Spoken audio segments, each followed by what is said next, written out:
All right. We open up with a portal being opened in the air, but not one, or not in the air, but in the water near Bruna's hand as the image of Honorine speeding across the city comes into view. Um, the camera kind of dives straight through the water, and we resolve around Honorine herself as she's approaching the inn where Hilgren himself had been staying. Um, the inn is over in the playground area.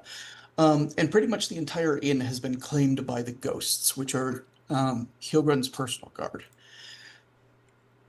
The ghosts are uh, they're a little different than the guards that Honorine has seen around some of the other Iron Princes, um, where they were where the other Iron Princes tend towards like being very thematic. Falk's Iron Guard, they're pretty much all like rangers who are ready and willing to go into the Black Forest and pull people out if necessary. Posen's got a Swamp Guard that's like ready and willing to fight in all conditions and are tough as dogs and stuff like that. The thing about the ghosts is that like their mastery isn't being unobtrusive. They just sort of their clothes are dark black, their armor is not particularly outstanding, and so they're easy to forget about. They also combine it with standing extremely still, and they train in doing things like not blinking for really long periods of time, giving them a very sort of unsettling but easily overlooked uh, vibe. And uh, Honorine is racing against the members of Hilgren's guard that were actually at the um, the Draken's Tooth. Uh, we're kind of cutting away from her for just a moment and then cutting back to where Odell, the scalped Veston man with one arm, he kind of like he's the one who has the news that Hilgrund is dead. And he uh, after like a quick search for the missing breastplate, stands and speaks to the other members of the ghosts that are there, the ones that had accompanied with Hans, I believe, um, and is like, "We need to return uh, and and see to Hilgrim's situation. You with me." And kind of the ghosts fall in step with him.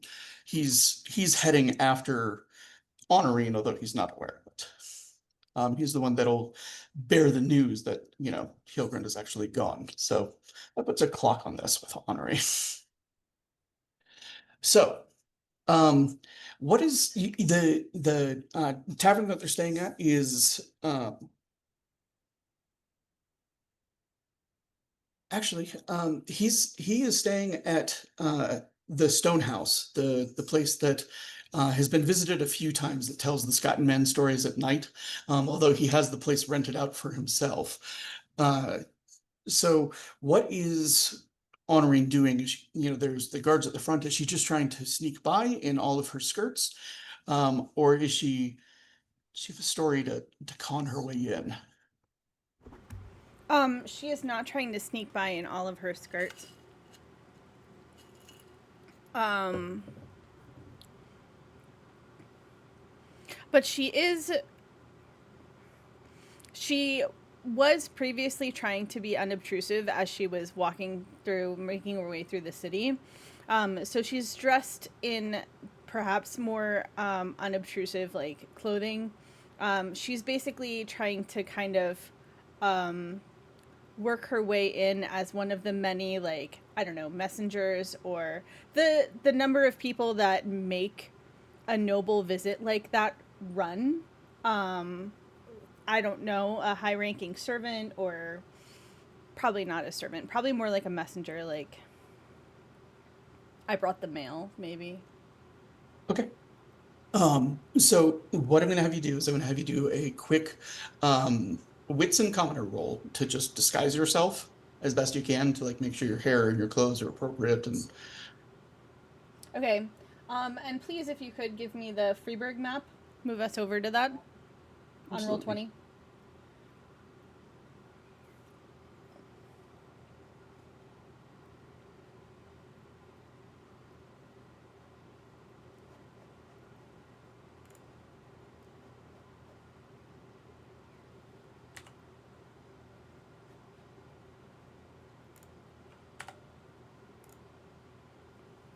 18. Okay. Uh, the question was asked in the cast chat of, is this the one where the Shadow Council meets at night? That is correct. That is this one. Mm-hmm. So um the uh you're more or less like in character. The 18 for just, looking the part and everything like that. Oh shoot, I just changed myself. Which is not as helpful. I was just letting you Okay. know. No, I appreciate it.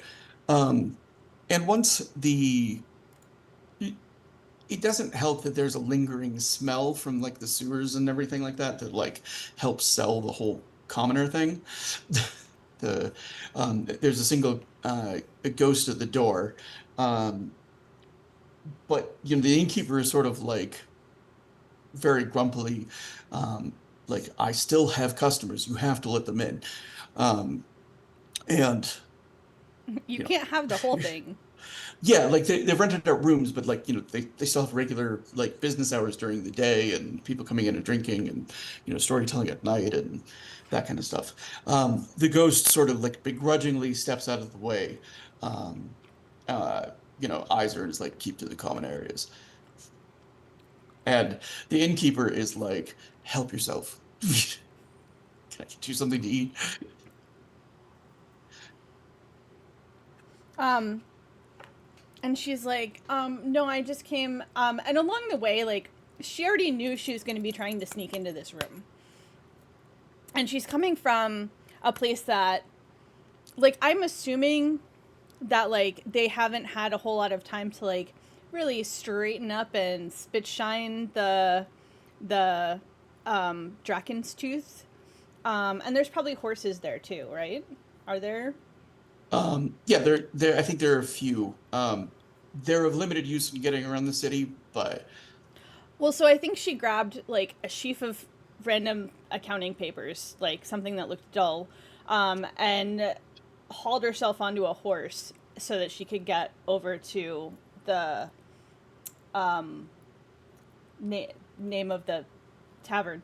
Um, and so I think she's just like, I just need to bring this upstairs. I just need to bring this to the room. um, yeah, And uh, he says, if you have something to leave for the Iron Prince, people have been leaving things in the common or in the council room. all right, He kind of looks at her for a moment. He's like, "Do you need me to show you where the council room is?" yes, please. Yeah, he walks with her past uh past the guards, pushes open the door, gives her a smile. I want a quick wits and criminal roll from her. And um, she's making like patter with him, like, um, she's making patter, like having these iron princes in the city, like has been a lot of work for me. I'm sorry, I'm really frazzled. Like, I don't mean to be short. I like she's trying to be very like she's trying to be very nice to him actually, and seem like Yeah, you know she's she's trying to build rapport. I guess is the best way to put it. absolutely. All right, so we've Um, got wits and criminal. yes, and this is to notice something, not persuade. So, Okay, 17. okay. Um, she is 95% certain that the innkeeper recognizes her from the last time she came to visit Heelgrun, but is absolutely not giving away the game. Which is He's fine. playing along, with whatever she's putting out there, and walking her right past the ghosts. You're guessing, at least in some part, because he doesn't much appreciate their company here. Um, Can she slip him some coin?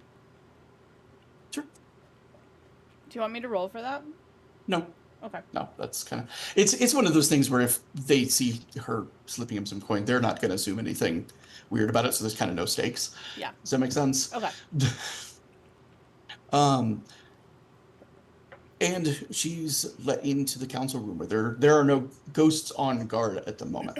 Okay.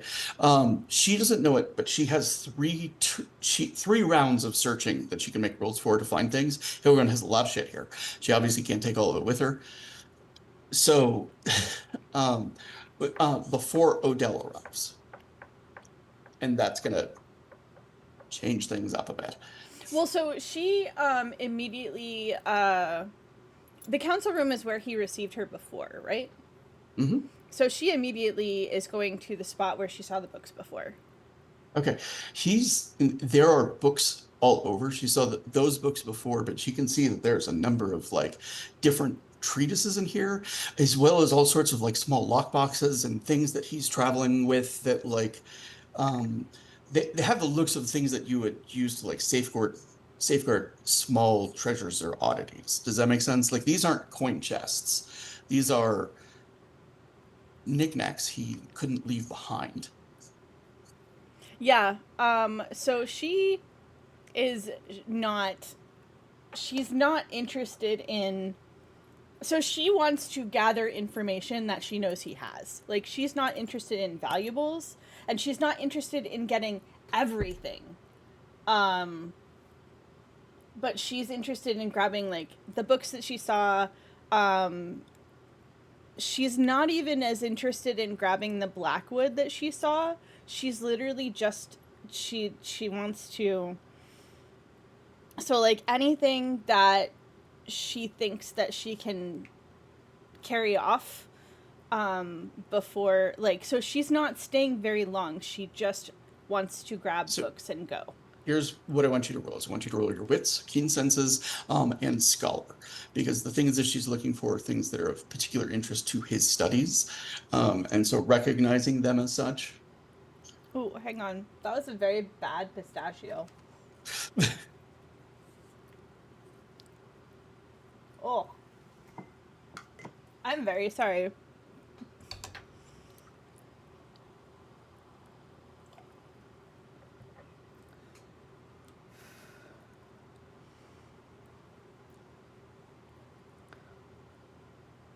Oh god, I can still taste it. Okay, so you said wits, keen senses, and scholar. Hmm. Okay.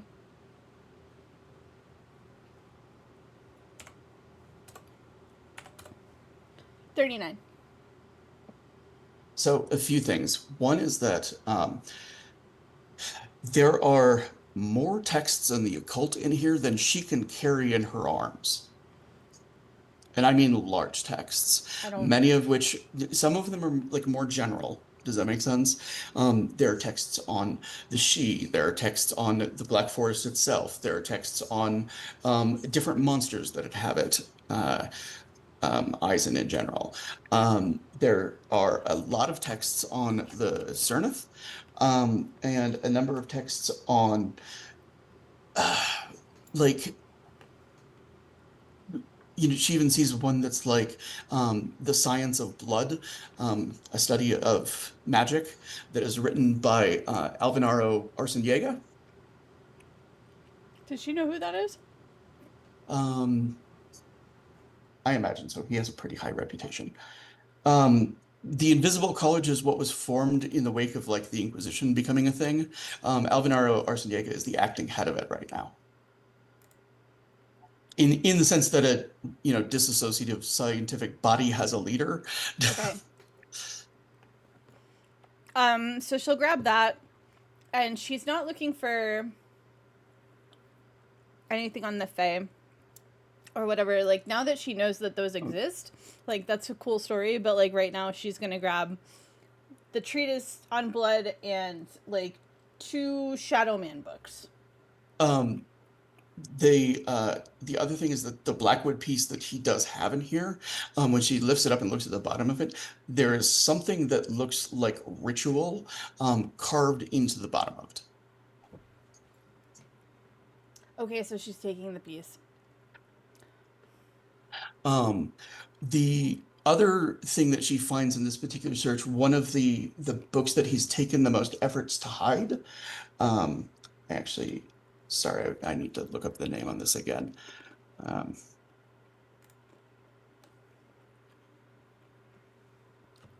She craves knowledge, not riches. Much to Gav's disappointment in her, I'm sure. The other thing that she notices as she's kind of going through stuff, she sees the innkeeper in like the moments while he's here. He walks over to like one of the closets that's in the area, or that's in this room, and he just like opens it up, and you see he like pulls, you're guessing they're lockpicks out of his sleeve and starts working on one of the drawers. Um, like in full view of her. Yep. Just like she's looting on one side, he's looting on the other. It's like, I'm not going to sell you out. Are you going to sell me out? No, I It's just It's very much the Jor's vibe. house all over again. just like the blatant like. Okay, so she stuffs it in her bag.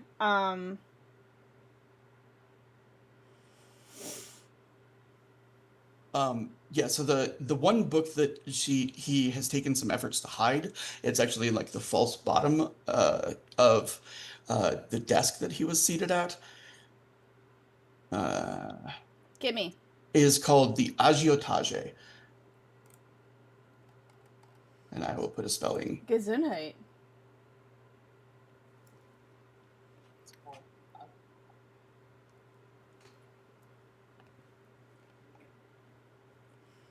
Is that what language is that? That is Vedachi, I believe. Oh, good. It's something she speaks.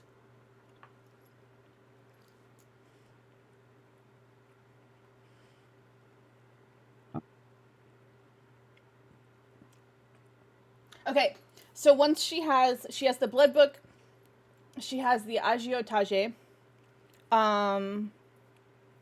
she has the blackwood, and I think that's all she has time for. I think she's gonna probably have to beat it after that. She can do two more searches if she wants for further things. I'm giving her that option. This was all from the first roll, 39 she got.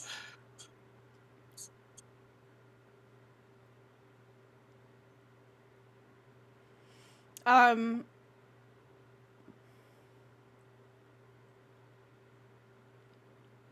I think she's going to pause after she gets like the important things that she wants. The moment she pauses, the innkeeper is kind of also like ears perked, like, are people coming? Yeah, no, she's actually pausing and she's putting a hand on his shoulder. And she's like, the Koenig is dead.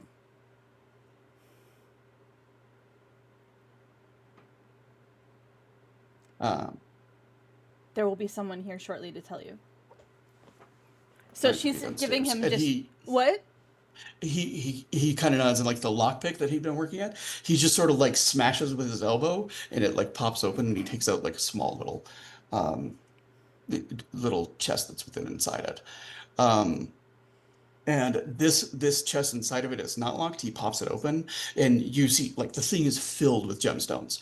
And he takes the like an amethyst that's the size of a grape, and he hands it to her. He's like, for your trouble. I love that he gave her the purple one. Honoring's color is red, but I love purple. Okay, so she's just sort of like, oh, puts it down the bosom. Just drops it down the front of her dress. Did you have a back way out? He points. He says, "It's on this floor, but not out of this room." He says, "I can make a distraction for the guard." She's going to use her remaining time before the guards come. She knows they're on their way. They've got to be. They had to finish fighting. They had to finish fighting first, but like they're on their way. And she's going to kind of linger long enough to be like, he died messy and mysterious. And then she's gonna leave. Like she just he says, like, "I'm good with the first." He says the second. I mean, she's gonna like she's just giving him as much of a heads up as she is comfortable with giving him. because he didn't sell her out. And he also just gave her pretty shinies, and she's susceptible to pretty shinies. Yeah, you see he goes over to a vent in the room and he opens it and he just upends the chest of gems into it and they just like tumble down into it and he closes it and puts the chest back. And you're sure that like wherever the vent leads, he'll be able to access it fairly easily, but you know. Oh.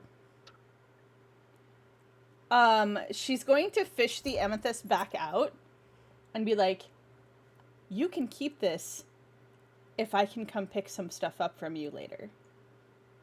Uh, he says, uh, your silver is welcome here any day, lady. Okay. And he Um, says, keep it. it's um, yeah. Okay. So she's going to shove. She's she's gonna shove the blackwood into the vent along with like a couple things. Okay, so she's there for like one more round, I guess. Me. Okay. So Do you want she's another she's roll? hiding a few things. So you can, since the Blackwood is probably the bulkiest item, you can pick up a few other things. The books would be a very bad idea to put down that vent because there's probably heat somewhere in it. So like anything with pages and paper, Hopefully the probably not a great blackwood won't idea. burn either. But It's whatever. kind of hard to light. And this thing looks like it's been lacquered. So Okay. What am I rolling again? you're making another search. Um, Wits, keen senses, and criminal Scholar. I scholar. assume she's just looking for more information. Mm-hmm.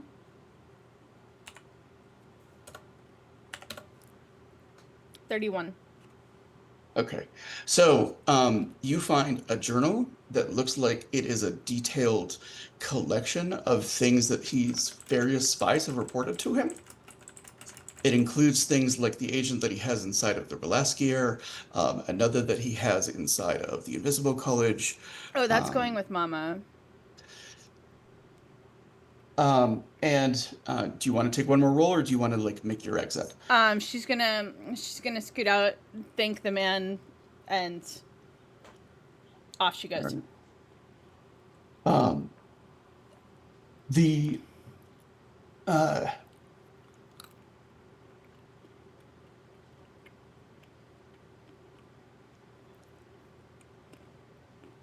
So, as she's like turned and headed out, um, she she sees coming towards the building itself. She sees Odell, with like a group of uh, the I just blanked on the ghosts in Mm-hmm. tow.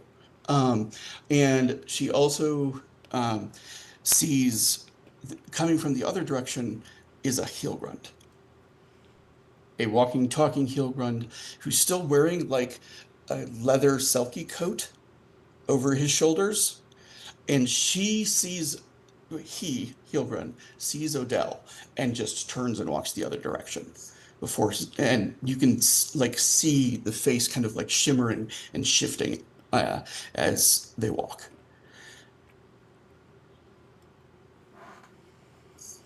All right,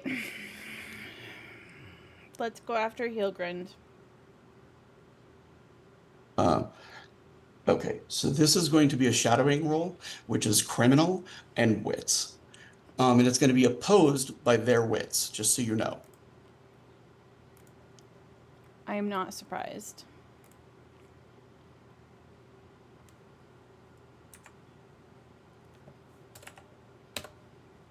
32.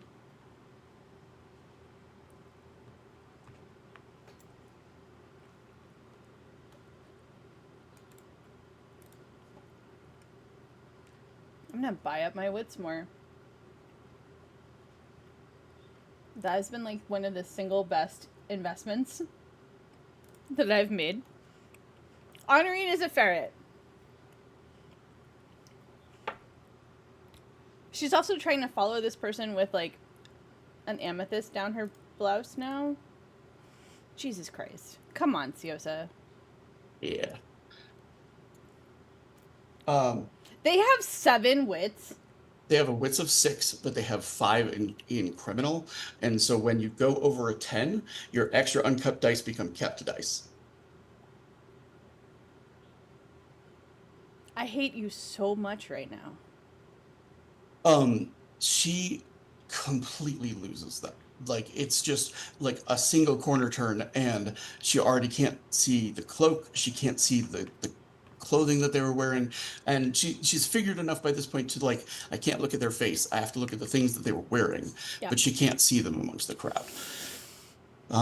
She does not know if she was made on the follow or she was simply lost. Oh, there's no time. I mean, there's nothing for it. There would be time if I could see them, but okay.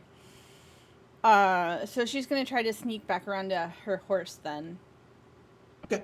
Um, and like steal away back toward. since you've got a 32 on your previous like wits and uh I'm just going to give this to you as you're in a good sneaking mind place. You get back to your horse, and right now the ghosts are a little preoccupied with Odell. Um, Bruna has observed all of this. We're kind of like back to like the shimmering pool, and now the question I want to ask is: she can see that Honorine is like safe and distant and getting away? Does she? What is she trying to do with her scry? She can follow Odell. She can make her own attempt to follow the Selkie, or she can track Honorine to make sure that she's getting there safely.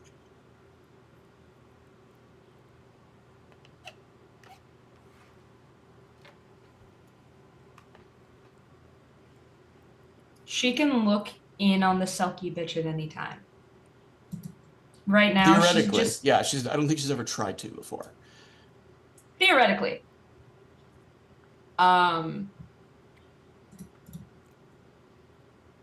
so I'll leave that try for another time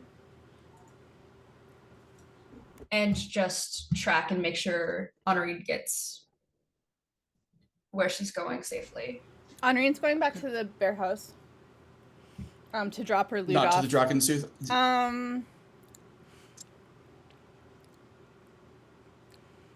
Actually, yeah, she'll go to the Draken's Tooth because she'll be able to stash the loot there, in theory. Bruna just wanted to make sure that she was safe because Okay. she knew that the Ruin Mage was there, and that's what she knows. That's not good. Yep. Okay. So that is we're gonna cut to Honorine arriving. Sorry, say again. Did you go to the tooth or the bear house? The tooth. Okay. So we'll cut with her, re-arriving back at the tooth. And that's where I'm gonna close the curtain on the introduction and bring everybody in. So uh, and like a good GM, I have of course opened my opening bit beforehand, and I'm not doing it right as we're waiting. Thank you, everyone, and welcome to the Shadow of the Wachtturm. Our producer tonight is one of the moderators of Dirty 20 Gaming, the delightful and compassionate Gloriosa. Our lore master for the series is the beautiful and benevolent Syndra. Before we get started, I wanted to give a content warning. While The Spirit of Seven Sea is a swashbuckling adventure and shadowy intrigue, the story will deal with mature themes, including death, loss, suicide, and grief. Eisen, our setting, is recovering from a 30-year civil war over religious differences. It may get dark sometimes, and there's no shame in bowing out if it's not a place your head can go at the moment. So, without further ado, I'm going to have our savvy swashbucklers introduce themselves, starting with Honorine. Hello there. I am Blaze of Gloriosa, also known as Glory. Tonight I am playing Honorine, who is our resident ferret, noblewoman. Smash and grab looter at the moment. On Thursday nights, I am behind the screen. I produce for Deviant Paradox, which is quite an adventure, but it's our City of Mist campaign. So let's have Sarah talk about it. Yay! All right. I totally had my stuff up and then I put it away. Now I can't find it. Okay. Hey y'all, my name is Sarah. I go by Sans on the Discord. I am here 4 nights a week. Tuesday in our Cyberpunk Red Carnage Heights as Magic, Broken Heart of the team, literally. Thursday, I am the DM for the City of Mist campaign, Deviant Paradox. That's just pure chaos. It's just chaos. Tonight I am here as Rosa Nix. Other than that, you can find me over on Tango Productions working on stuff and things with the Scarred Adventurer. Let's go to Bison. That's me. Hi. I am Bison_Stonefist. I am a regular contributor on this channel, which is a fancy way of saying I have no life. I'm here 4 nights a week. Tonight I am playing Gav the Grin, our back alley Batman, and Sewer Surf and Suplex Machine. On Tuesday nights, I am the poor bastard responsible for running the Cyberpunk Red campaign, Carnage Heights. I say that as a joke. I love these guys. I wouldn't trade them for the world. On Thursdays, I play Garrett Sakes, the resident punk, and totally a bad guy, but not actually a bad guy. On Deviant Paradox, actually, we got a lot of those. We have almost more that aren't. Sorry. Anywho, and on Saturdays, I play Captain Calvin Scooter Hobbs on the Ironsworn Starforged campaign, Starsworn. We just, I think, finally, are we leaving the planet? I think we're on our way.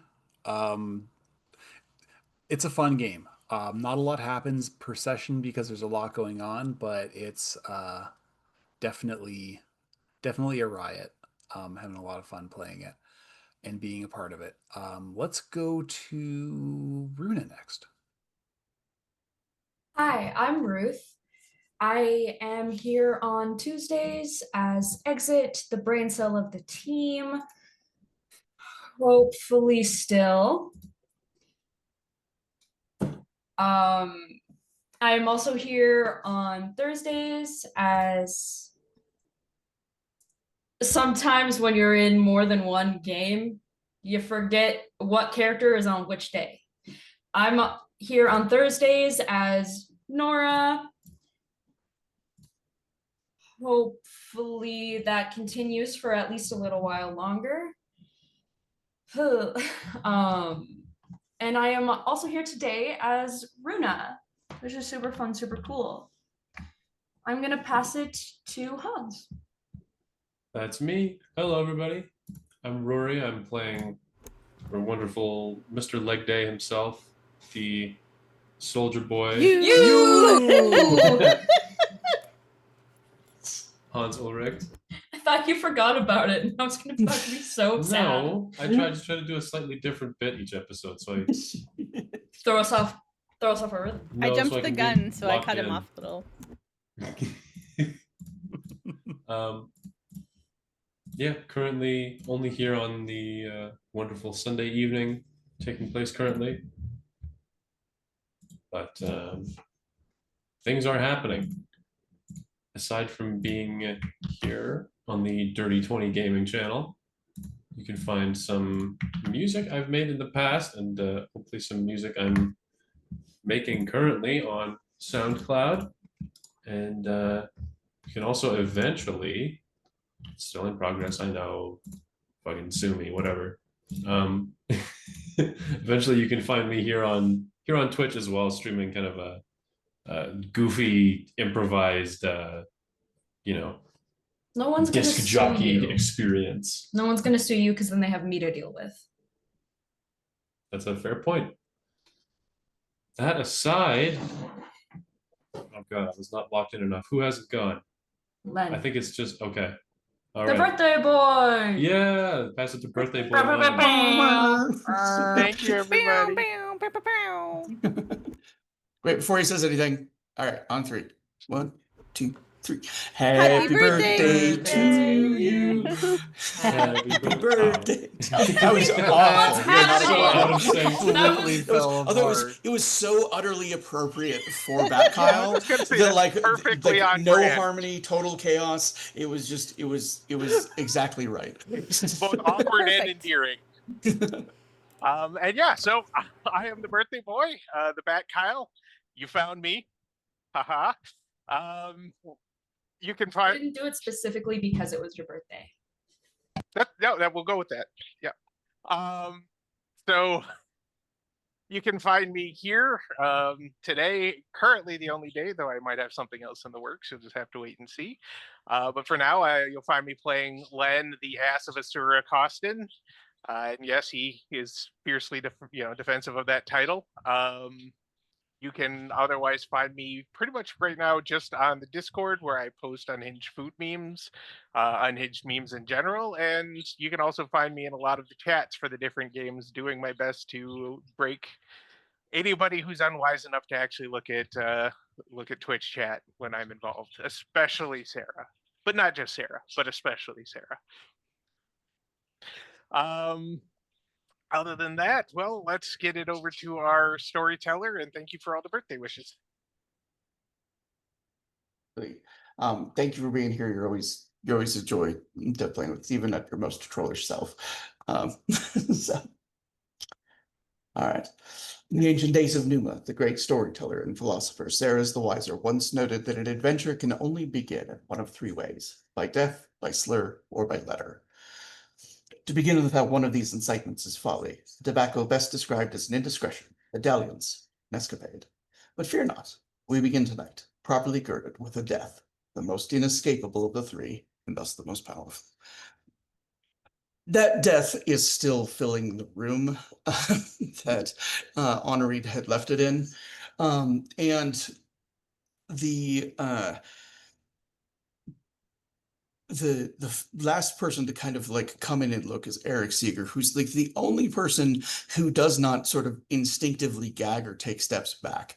It's a testament to the kind of things that he's seen on a battlefield accomplished by artillery at worst, that he's the one who steps in and the most thoroughly looks for the breastplate of the Imperator that have been gifted to Hilgrund, being fully willing to like dip his panzer hand into the mess and finally sort of, flicking off the remains and stepping out.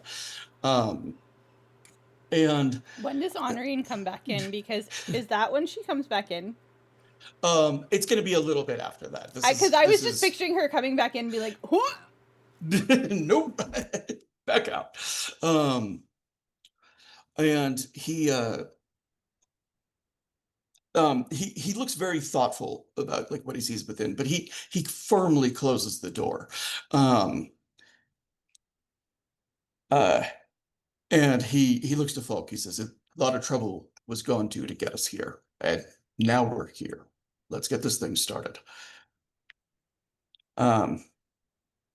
Falk he looks at the door, and it seems like there's a temptation to like maybe put it off or whatnot, but like after the fighting, after the explosions, after everything, Falk just sort of nods. And it's like, you have a room set up for this, looking towards Hans.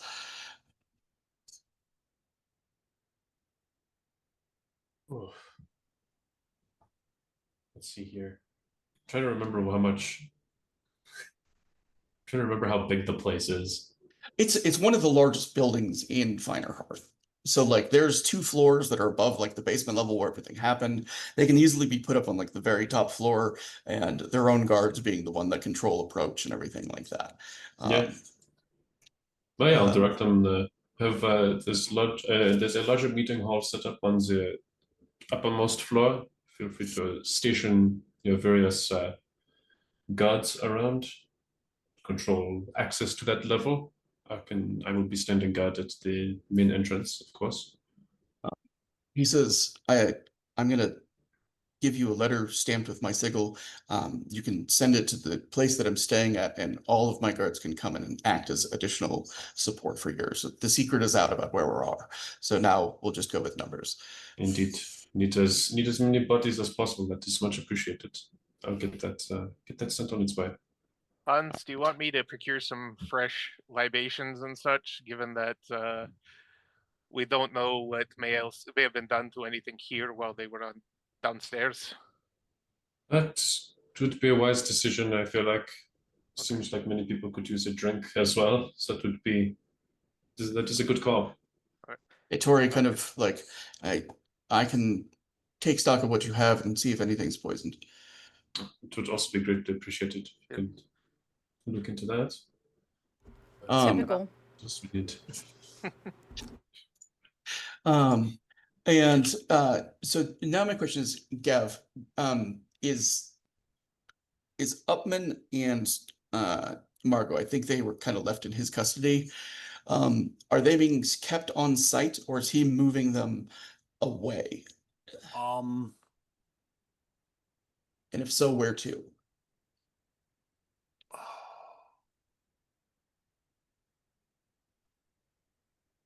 on one hand,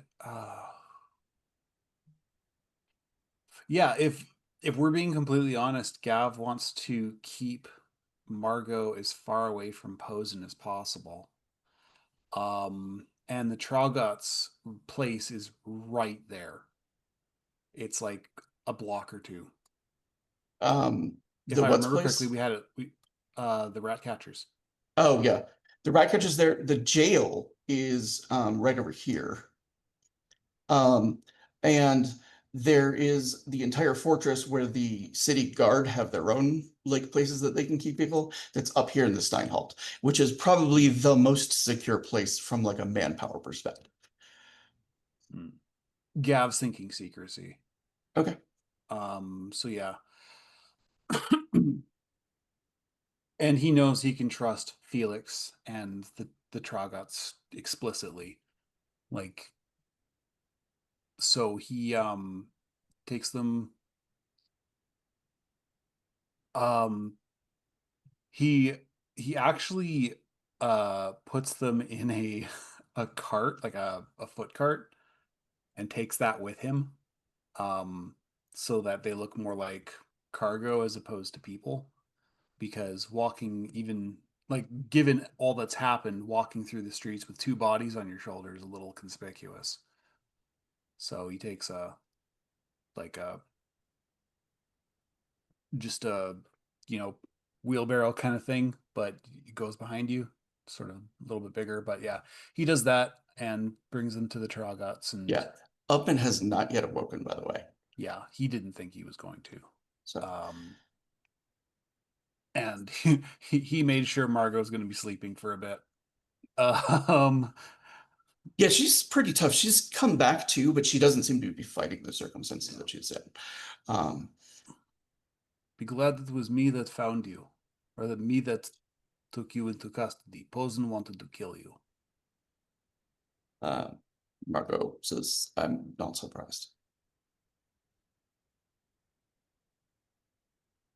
They gets to Tragot. He explains the situations. Like, we need to be quiet. We need to keep this secret. Yeah, they look a little like this is definitely above their pay grade, but you know, you're their friend, so they'll do it for you. They probably not comfortable with keeping her for very long. Yeah, no, this is just kind of a for now deal. He says, we know some people that could get her onto a boat and smuggle her somewhere else. Perhaps in a little bit, I want to make sure that Herr Upman is stable before we move him. Yeah, he like it's interesting because you don't see injuries on him, but he has not yet like returned. He seems to be sleeping some deep sleep. Am I here? No, this is Gav by himself. This was Gav Okay. taking to the rat catchers. Yeah. Taking Okay. to the rat catchers. Like, they're both still pretty well bound, and Gav makes sure that Margot's comfortable. I think he tells, where should we put them? I think it's council business, so probably the bear house. But that can wait until she tries to wake up and, just smelling salts, the usual kind of. Nothing seems to be rousing him. His pace is steady. His heartbeat is strong. He's breathing fine. I want you to be honest with me. Did you do this? Margot looks and she says, he's like a father to me. I would never.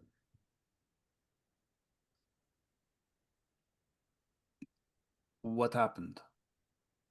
She says, "This is the first I've seen him since I told him what I was going to do." And the woman in green, she died in the market this morning. In the blast. She was there with us preparing all day.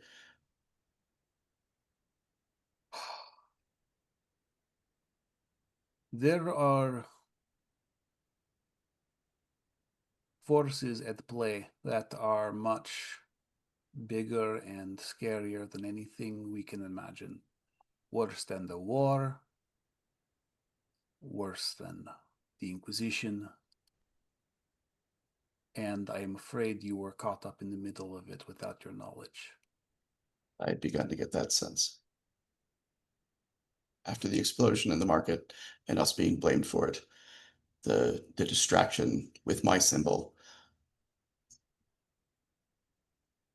That was not you? She shakes her head.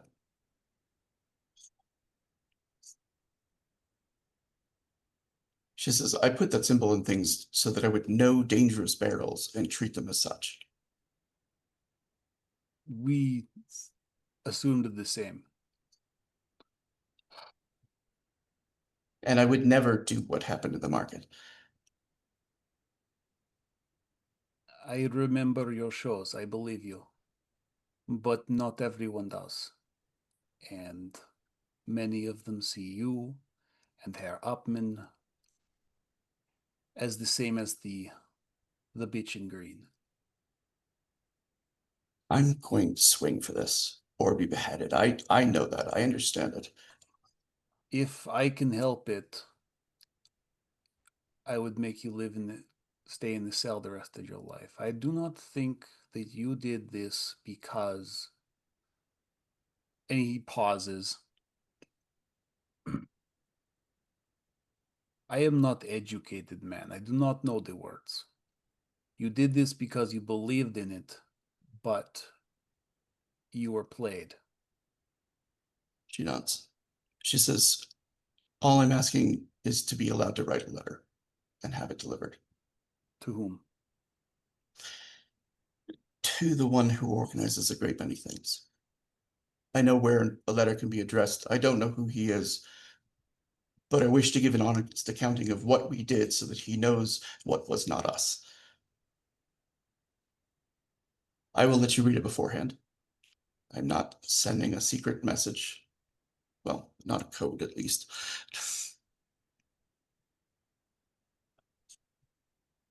We have some time until my friends arrange a ride for us, and before the place we are going is safe. I want your word that you will not try to run or hurt my friends.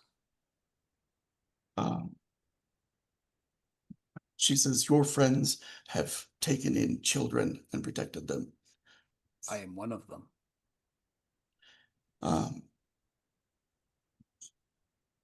She says, "My war is against tyrants." Da. And I think you can tell from what I was trying to do that the only people I was interested in catching in the crossfire were those helping them. I know. I know.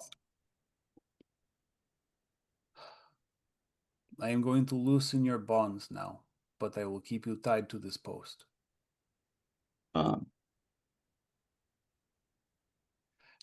He's got her hog-tied, you guys. Yeah. He she like goes with it. She doesn't like there's a fatalism to it that makes it hard for you to think that she's planning an escape. Does that make sense? And for the most part, the looks of concern that she has are towards Upman. Yeah, no. Upman is very clearly not bound at this point. He's resting in Gav's bed. If Felix is around, he's gotten him to like check Upman's temperature, make sure he's comfortable. Do you want me to go get a doctor?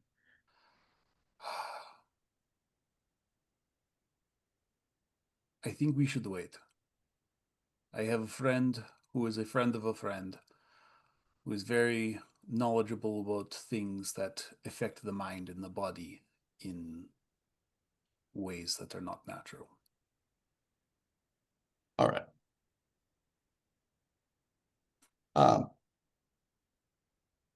And you can see Felix looks towards Margot. You know, she's somebody that he is like the leader of a gang of kids that always kind of considered an ally. They were free entertainment. They were, you know, her stories were a little extreme, something, but like that was usually part of the charm. Like it wasn't like all the other kid shows. You know, people blew up and got beheaded in her stories. So for Something kids a, growing up on the you know, streets of Freiburg, that was like the badass.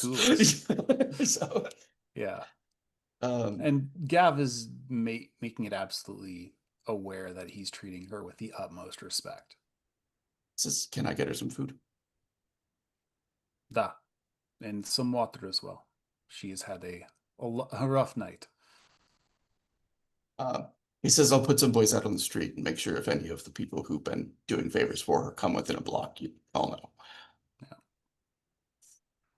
So we're gonna cut there, unless there's anything really particular. That's Okay. you got most of the questions you wanted answered. Okay, so you cut back. The meeting is starting up above. Rather than having a bunch of discrete roles to like eavesdrop or whatnot, for story purposes, I'm good with Runa just like getting to a bowl and opening a thing to like view it as it's happening, if you're good with that. And uh, and just for story purposes, I'm gonna assume you make the roll because you know be kind of anticlimactic at this point to like cut off the video I made like 2.5 minutes through. So Roll a 63 for nothing. This would be the free 63 that you get to cover like the meeting. So we'll go ahead. This is it's 9.5 minutes. Thank Honoring for shortening it, or thank Gloria for shortening it by a good 2 minutes. And if there's anything like questions you have or things that you want to roll, please note them in the cast chat. Because I don't want to stop this until it's over. Does that make sense? But feel free to write stuff down and I will have you make rolls or answer questions afterwards.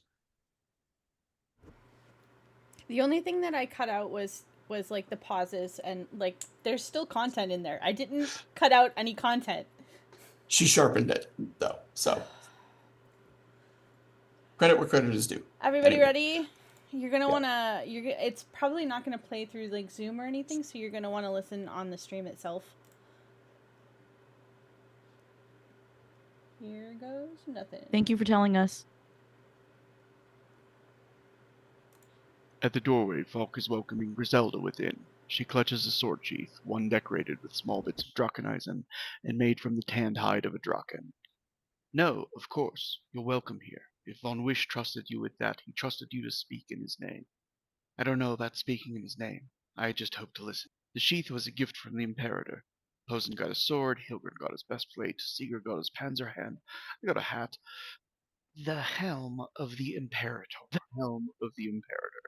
And Trog got a gauntlet. Heinzel got boots. The sheath's important. It's about who we are in peacetime instead of war. And we should all take very seriously the wisdom of a man who plunged us into civil war, then put a noose around his neck before abandoning his nation without an heir. If I were you, I'd find somebody who wants a pretty trinket for their museum, get a fortune for it, and move somewhere warm. I have an offer for that pretty trinket on your hand then, Eric. You better get this thing started, Falk, before we lose another Iron Prince. Hilgren's dead, then. Popped like a pimple. They'll be cleaning him up with a mop. Apologies, milady. I'm used to soldiers and ruffians. No, it's okay. I could smell him before I saw him, and truly wish I hadn't seen him. I couldn't agree more. But being without an Imperator, and now down 2 Iron Princes, it seems more important than ever that we establish a rapport. Bury some old hatchets. Eisen can hardly afford another war, and Freiburg needs leadership. That would be a refreshing change. Koenig Trogg's leadership style was a choice, not an abdication. And I think the city's growth reflects that there is more wisdom than one might first believe. And how many of its swelling throngs are dying slowly in tents beyond the city's borders? How many criminal conspiracies and would-be assassins will we find if we go digging? Do not imply to me that lawlessness and chaos is some kind of enlightened rulership.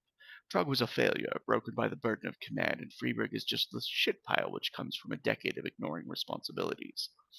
The city is one coat of whitewash atop another, but the boards are still rotten, the thatch is molding, and a stiff wind will blow it all over. Fauna. Does little baby Seeger need Vati to come to his rescue? Iron princes don't get to tug on their father's sleeves, but if I'm hurting his feelings... No, far from it. Koenig Trug was not sparing of my feelings, nor was my father. But I cannot change how the city was ruled, nor can anyone here. I can only look at what is with clear eyes. I cannot in good faith say there aren't downsides to the anarchy which Freeburg flourished in, but each and every other Koenigreg has benefited from it. When the farms they worked on were salted and burned, they came here. When their Wasen were going to be executed, they took them and fled here. When disease and famine wiped out entire villages at a time, they came here. The problems Freeburg faced didn't grow here, they were exported here. And we found ways to feed them, to put roofs over their heads, to keep them safe, all without passing a law, erecting a gallows, or raising a tax. I hope I haven't hurt your feelings, Koenig. You have more spine than I gave you credit for, little Seeger. I can't decide if you're more or less of a pain in the ass than Trog. Respectfully, Koenig, I'd rather be your ally than a nuisance. I will be across the river from your territories. Hilgrun's territories will be in disarray for months, if not years, and Von Wisch, apologetically Lady Inselhofer, Von Wisch has been an absentee landlord for years now. That is a more accurate characterization than you know. Is he dead? No, but he is not the man he was. He is a shell of... Ach, no, Reinhardt. Grief has claimed him. For how long? 3, 4 years back now. After his sons were killed in the war, his wife in a siege, he was a very protective father. His younger son went nowhere without escort, but the letter came, penned by the bodyguard. His son had fell to a highwayman's bolt, and Reinhardt, the letter from his fingers. I've become a prince of ashes. Those were the last words he spoke. Now he just screams, and he claws at his throne. His hands are... The doctors tried binding his fingers because he'd worked them bloody, scratching at the arms, scratching, screaming, staring. My heart aches for you. I am so sorry. This country is cursed. Who stands to inherit? Did he have siblings? None living. There are about a dozen who could make a claim. But he's not dead. Yes, he is. No, he is. His body is responsive, and his mind is not gone. It's just trapped in his pain. They are not people. They are phantoms, and the only hope they bring is a lie. They do not toil in fields. They do not bake bread. They do not chop firewood to keep warm. They just consume. And people, soft-hearted as they are, feed them. They starve themselves to keep hope alive. The good news, your gangs of hungry children will all be gone come winter because of them. Griselda bursts into tears. Enough, Koenig. My apologies. Reinhard was the best of us. Fierce in battle, wise in peace. I'll drink to him when he passes. He was the best ally I could have asked for. Hilgrun didn't set a high bar. Theus, we should pour some drinks. We can pour one out for Hilgrun, for Von Wisch. Piss ale for Hilgrun. One for Trog, too. More like 10 for Trog. This country is cursed. Heinzel begins to sing, an Eisen hymnal for the departed. The Iron Princes have a drink, then another, then another. Griselda doesn't drink, and Vonner drinks carefully. Eric puts on his normal show of drinking to excess, or at least appearing to. George, Volk, and Logan talk quietly. George seems quite enamored of the young prince to be, and Logan keeps glancing over the bar towards his father, deep in his own thoughts but making conversation. Vonner rises to go to the bathroom, and Eric rises as well. In a foyer just outside of the salon, Vonner turns. I haven't drunk nearly enough to hold it for you. I think you've done enough damage down there for one lifetime. I came to ask a favor. Throw my support behind the boy. What do I get for my favor?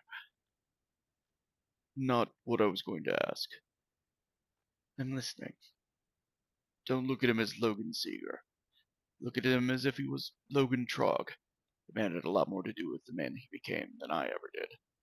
Oh no, he is very much a child of two fathers.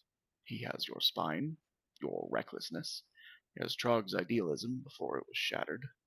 Behind every cynic. I'll admit, I came into this expecting you and he were playing some sort of long game. The disowning, years apart, clever ploy to take two Koenigs, but you're just seizing an opportunity. More like repentance. I would believe it if I thought you were capable of remorse. You don't know me very well then. Logan's mother was nothing but regret. How I raised him, what I tried to make him be. It's my chance to make things right. Let him be his own man. Touching. Utter bullshit. Touching. You sell it well. Live it, woman. You're as heartless as Hilgrun's breastplate. You think your baby boy is going to stand down when you march your armies across Eisen? You think he's going to stand aside when you begin your conquest? No. He's a fool, but he's an idealistic fool. He'll rally up an army, march out to meet you, and you, Eric Seeger, will cut down your own son, bury him with tears in your eyes, and tell yourself you had no choice. Legion's hairy testicles, what are you on about? Don't play me for a fool. The food, the armies in your lands, Fischler isn't feeding you. Your fields are still as barren as when you burned them. And just across your borders are the Mondavi heartlands, the breadbasket of Numa. I'm training his army in return for food, that's all. Artillery, cavalry, Drexel swordsmen, and musket columns. Don't play me for a fool. You're not going to kneel to another emperor. Not from Montaigne, not from Eisen, and certainly not from Vidachi. They might be Vidachi soldiers, but they're your men, Eric. Keep your accusations in your mouth, woman. And keep your vote. You don't need it. Logan already had my vote. The seat needs to be filled. And an idealistic fool is the most predictable kind.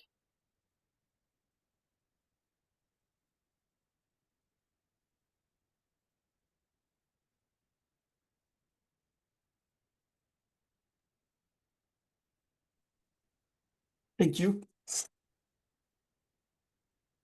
I have some notes for myself on how to do that better next time if I do something like that again. I think it went great. Thank you. All right. Were there any questions people had kind of like while overhearing things that they wanted to ask questions about or make rolls to see if they can guess at something, that kind of thing?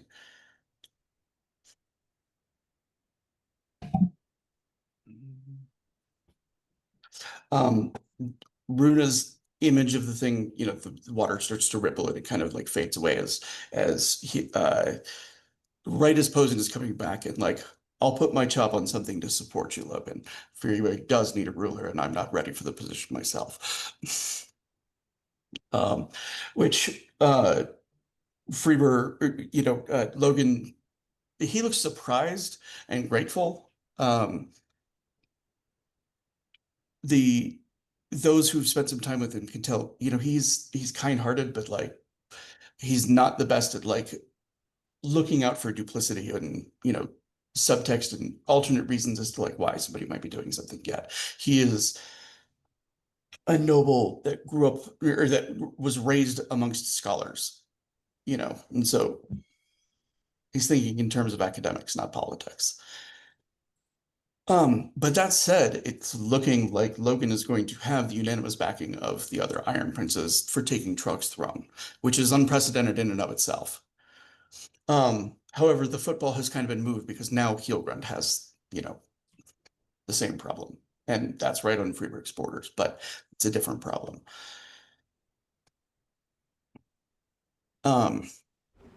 So what are people doing during this time and after? Like, this is going to be a fairly lengthy process to kind of ironing out like a couple details and stuff like that. But it's no longer as like it's more nitty gritty and The Iron Princes are ironing things out. Wah, wah.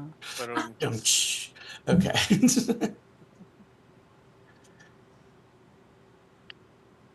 well,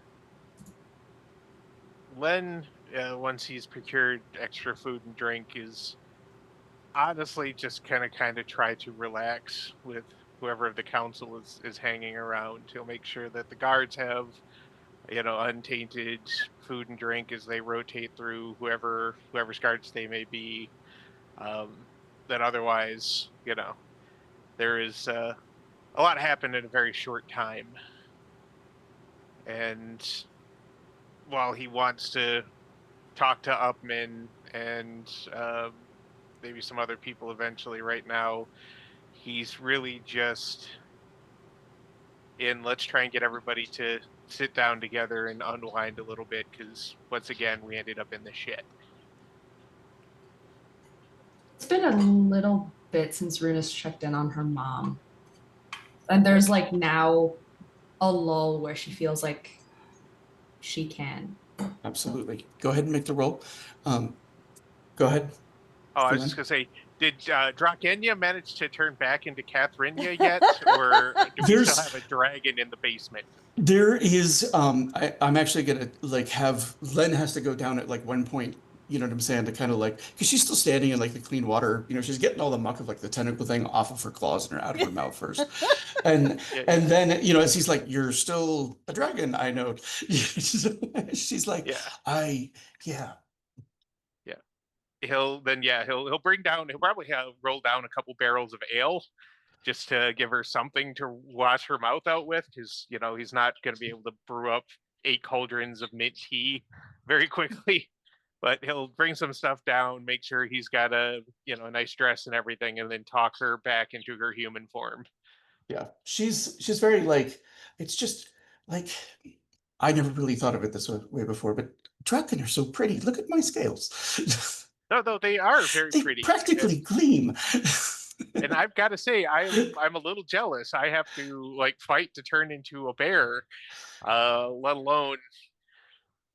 It was so hard. I didn't think I was going to, but my heart was just going so fast. And, like it's definitely for a while. She's still sort of like focused on the emotions and the experience that like kept her a dragon, Yeah. And like she starts to make the first attempt to transform, and then she just sort of like immediately stops, and she's like, "I don't think my clothes made the transition this time." I have your dress. Thank you. If you would leave that and then go, and I'll make another attempt. Yeah, he'll close the door and just like be on the other side of the door if she needs him, and talk her through if she needs more. Well, it's like more of like an opening out to the sewers, so he just has to like go around the corner. But okay, either way, he'll be within yelling distance. Yeah. She manages to transition back. She immediately like goes to the cat form instead, because she still doesn't necessarily want her presence known here to the Iron Princess. But yeah. Well, then he'll take Kathenya up with him and get her some food and drink, and then just kind of settle in again. He knows there's a conversation that needs to be had with Rosa, but he's going to leave that up to Rosa when she feels up to it. All right. Very good throat. So I'm going to move her to hands, and then we're going to, after giving everybody a quick moment to just kind of say what they're doing, I'm going to go back to Runa and what she sees. So Hans, you actually kind of had your hands full. You have a job, Yeah, I kind of still have a job. And you still have a job, and like you're in the middle of kind of like dealing with getting some reinforcements arriving and making sure that they're like arranging the transportation back, which is going to be much more under like armed guard and stuff like that. There's a quick like arrival from one of the guardsmen from the playground. He says, "Captain Hans, we could use some reinforcements in the playground." What is happening? There was an incident at the stone house. Incident at the House of Stone. Oh, I can check to see if we can spare any, but we've had a bit of a security breach of our own here. I understand. We're just asking for anyone you can spare.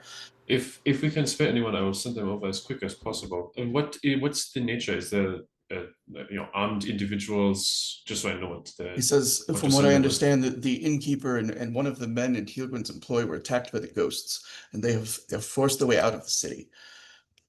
Attacked by the ghosts? By his own guard? He nods. gods. And the question was asked was where Anji lives. Anji lives in the playground and not far from the stone house.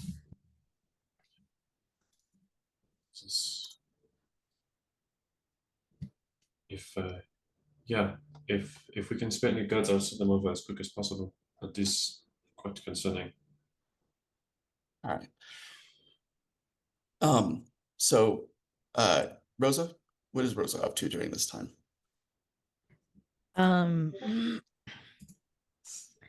At some point, Rosa is going to be talking to Len about her feelings about Upman and how she thinks that should have been handled. But is that a conversation she'd be having at the Drachen's Tooth while everybody's around? No. Okay. Is there anything she's doing while she's there? I mean, even if it's just passively searching for pod people amongst all the guards, that's fine. Yeah, she basically has like her mask back on and she's just checking every single arcana that's coming in. She sees neither a portrait style arcana or any insectoid ones. Okay. I'm just going to give it to you without a roll. So, fringe benefits of achieving mastery. Congratulations. And what is Gab doing after he re-arrives? I think he goes to Hans when he has a moment. They takes him aside so that nobody's listening, lets him know that where he's got Upman and Margot, and if there was anything they needed him for right now, because he'd like to make sure that he's still keeping an eye on them. I think we should have enough reinforcements here by now. If you'd like to go keep an eye on those two, that is your choice. I won't. Yeah, I'm not going to order you around. I am just concerned about the. He whispers, "The Selkie bitch." Yeah, that is still a big problem. It would probably be good to still have eyes on anyone who could be of value to her. All right, is everything all right? How did the meeting go? The meeting seems to have gone good so far. It's had some general talkings, and it seems like everyone is in good support of Logan. Other than that, they've been squabbling like a bunch of children, but that's to be expected, I suppose. Yeah, you know how nobles are. Yeah. Some things never change. All right. He claps Hans on the shoulder. I will see you in the morning at the bear house, Indeed. Make sure you get some rest. Don't, that's important, but you need some sleep. When I have time. Of course. Like kind of at the conclusion of that, Ettore comes up from the basement with a little bit of a sway in his step. He says, "Your barrels are cleared. They have not apparently resorted to poison. They do not have the finest taste in beverages, but..." I mean, that is to be expected. It was owned by... There were a great many barrels, though, so I I'm going to sit down. Yes, of course. You sit and have something to eat. Thank you for checking. Okay. I don't think we got the results of Bruna's checking on Mom. I think we're about to do that. I just wanted to ask Honorine what she was doing while she was here. Is she resisting the urge to pull out the books? Is she rifling through them already?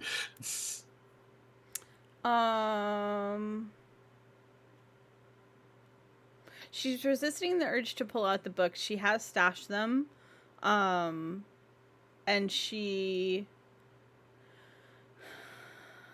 there's like 3 different things that I want to do, and there's not enough time.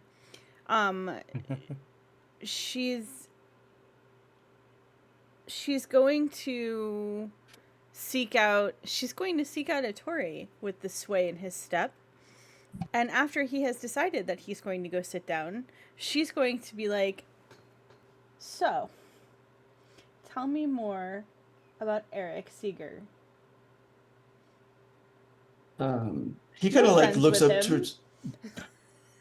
He looks up towards like the roof of the building. You know what I'm saying? Where like the Iron Princes are meeting. He says that is a conversation I'd be happy to have at a distance and a time not here. Okay, have you felt yourself particularly pious lately? She's got questions for Ettore. Because Runa had said she also would like to talk to him, I'm Yeah. gonna like I'm going to cut to Runa We and could what wait she's on that. seen, and then yeah. There's actually they're actually really near to the church that is set up like that is a bar. You know what I'm saying? That actually has confessional booths and stuff like that. So um so Runa, with the 32, you see the same strange landscape that you saw before with your mother in it. Not the like still waters of like the strange ocean, but the place that looks like an inverted version of the Veston Islands. Does that make sense? A place where the islands that she knows are gone, but they're like land masses in the places she knows to be ocean. And she once again kind of and like comes in on row after row of these strange and intricate and too tall and too ornate longhouses. Like they don't look like they're made by Veston hands. They look like they're made by others in imitation of something Veston. Does that make sense? And she sees that there are like runes and glyphs inscribed on them. And she sees her mother there, and she sees Kavi there, still kind of an outline of spirit form. They are they are hiding inside of the only longhouse that she sees that appears to have been sundered. All of the other longhouses are intact, and the one that she is in looks as though the ceiling has caved inwards. And where she had seen the other one, like a rune of circles that was keeping a not quite human thing trapped, this circle has been broken. But Kavi and her mother are they're definitely like squatting inside of it, but you can see that like they've gathered some possessions, there's food stores, there's like they're hiding out, and she can periodically see giants of men like walking by, gripping Veston style weapons in their hands. And with a closer look, the Veston that are on guard duty, that are doing their patrolling, are not wholly human themselves. Instead, they look like they're bearing Veston armaments, but they look to be some sort of constructs of metal and clockwork design. Their joints, like are I forget the name of it. It's a carpentry term where there's like things around a ball that allows it to like rotate in multiple directions. Things like gimbaled, but that might be inaccurate. Don't quote me on it. I think that's just a ball and socket joint, right? Yeah, it might just be that. But like they look like sort of constructions of like blacksmithery and carpentry and masterful design, but also engraved with runes themselves. And she can see that her mother is like, kind of hiding low and under a window as she crosses through one, or as one crosses outside, and Kavi is near to her. So and she sees her mother like look up, and her mother's face once again like fills with joy at like the sight of her daughter.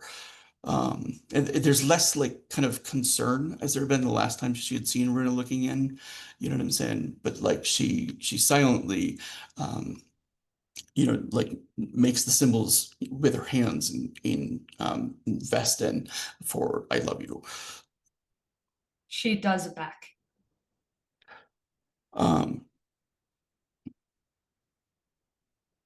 so I look around, like this is the only room that is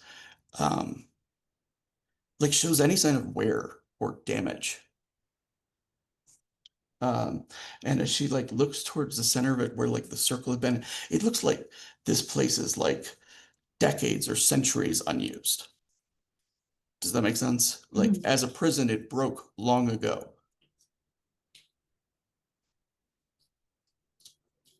Okay. So she has limited time. She can kind of stay and talk to her mom for a little bit. It looks like her ability to communicate is limited by that she doesn't dare make noise right now. But or she can kind of try to like look around and get a better sense of what's here.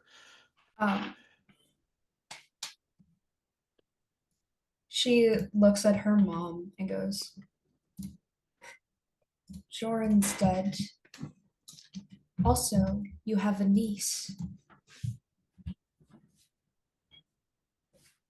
And she puts a hand over her heart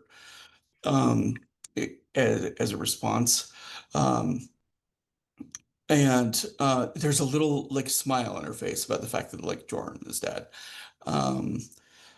And she points to her eyes and then she points to Runa, like the meaning pretty clear of like, and how are you?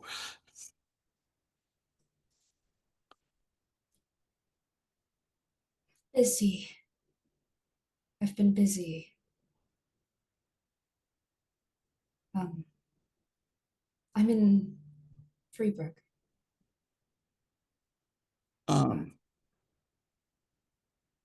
And I've become kind of important to some things. And I met a man. Kind of like perks with interest. And then she kind of like pauses, like, wait, priorities, right? And she pauses and she takes out her knife and she starts quickly drawing in the dirt. And she draws out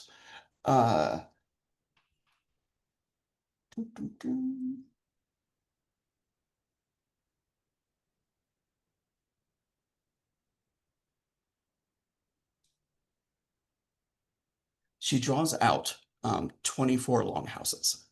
Does that make sense? Like it's just a little like iconographic and like after Runa kind of guesses what she's drawing, like is that one of the houses that like points around? She just nods and she makes like a much simpler like little kind of oval to represent each of them, right? And then she points to the one that they're in. And she draws an X over the 19th house. By Runa's knowledge of lairds, there are 24 lairds. The 19th one is ruin. Oh!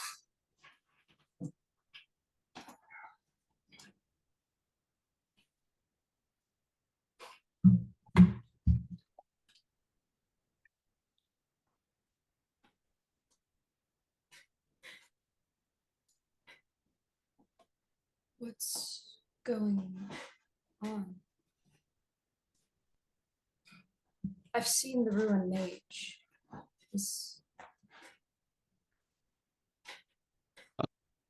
She kind of makes a gesture of a beard, long hair, stick, and she shakes her head. And she writes, not a scaregen. And below it, she writes rune.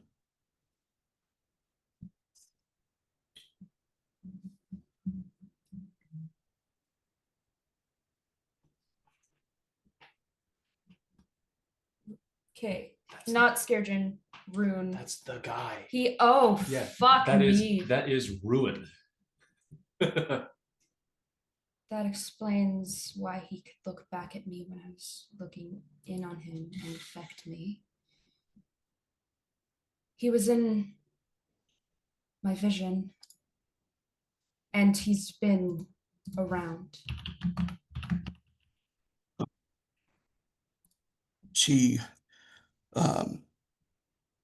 nods and she gestures around the longhouse, like tapping stones that you see that look like they've literally decayed like centuries. And like it takes a moment to kind of catch up. Like the way ruin works is like slow rot and stuff like that. And what you realize is like his prison literally fell apart around him. The ambient ruination of him ruined even the means to keep him imprisoned.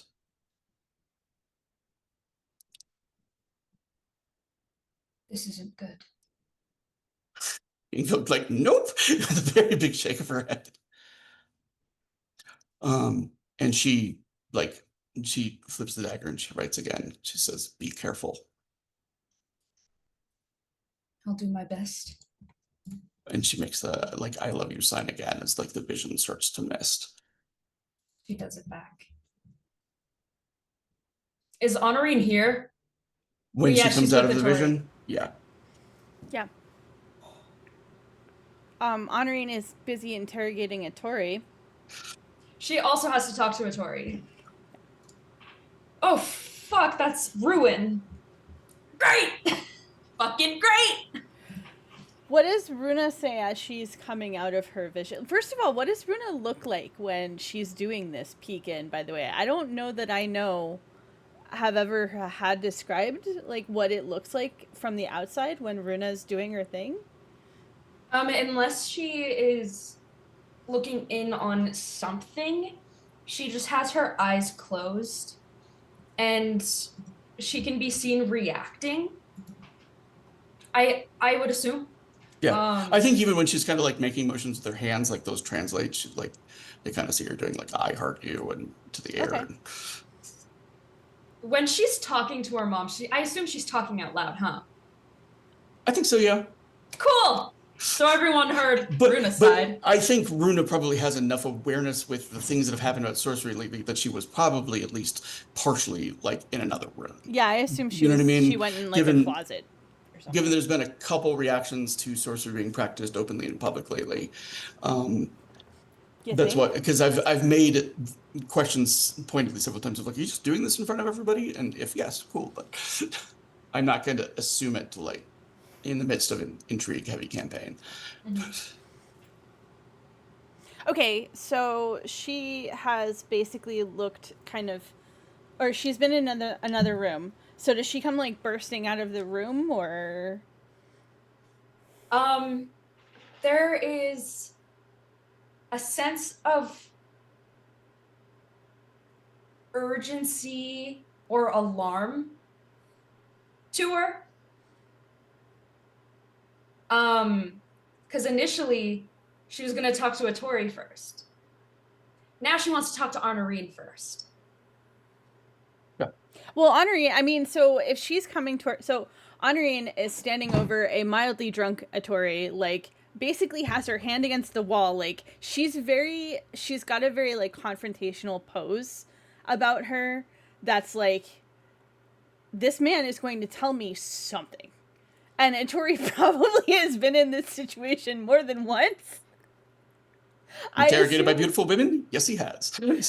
Actually, she might quickly talk to.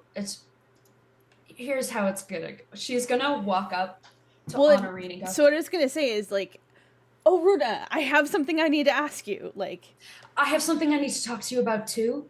Good. I also have to ask Atori a question. Atori, whatever she asks, answer her. I feel I've always been cooperative. She's just taking out her frustration on Atori. In the sewers today, Upman was under the effects of some potion that you said it smelled of honeysuckle, right? Mm-hmm. That smelled of honeysuckles. Oh, I smelled that too. The woman in green, I scared her off, but she threw a vial of the same smelling potion. Do you know what it is? It was Off all the top of my over head, Upman. no. But I have some books that I can reference. Okay. It says, I'm familiar with a vast number of poisons offhand. He says, so this is, if nothing else, at least very esoteric. Okay.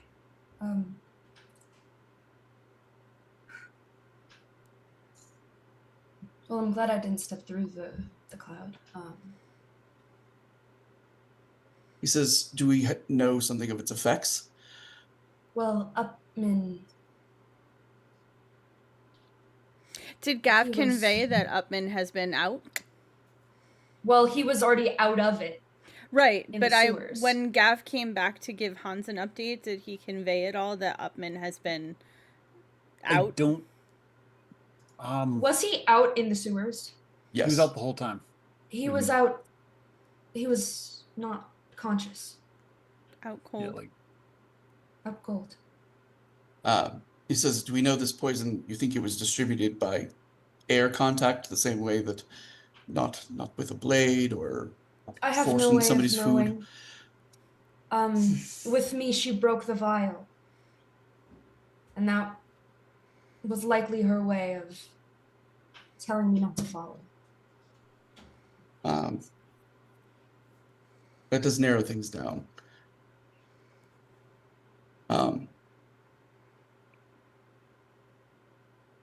If I might be permitted to go and check my books, they're not here.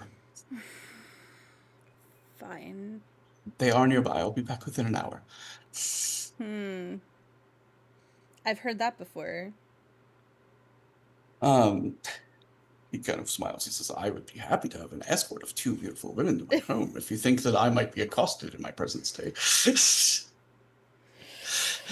I think. If you wouldn't mind conversation, that would make me sound a little bit crazy. As we walk. Now, this should be a conversation done in private. Indeed, as it sounds like Henri and I have another conversation to do in private. Perhaps I think things should be wrapping up here relatively shortly. How about I meet you all at the warehouse in a few hours? That sounds good.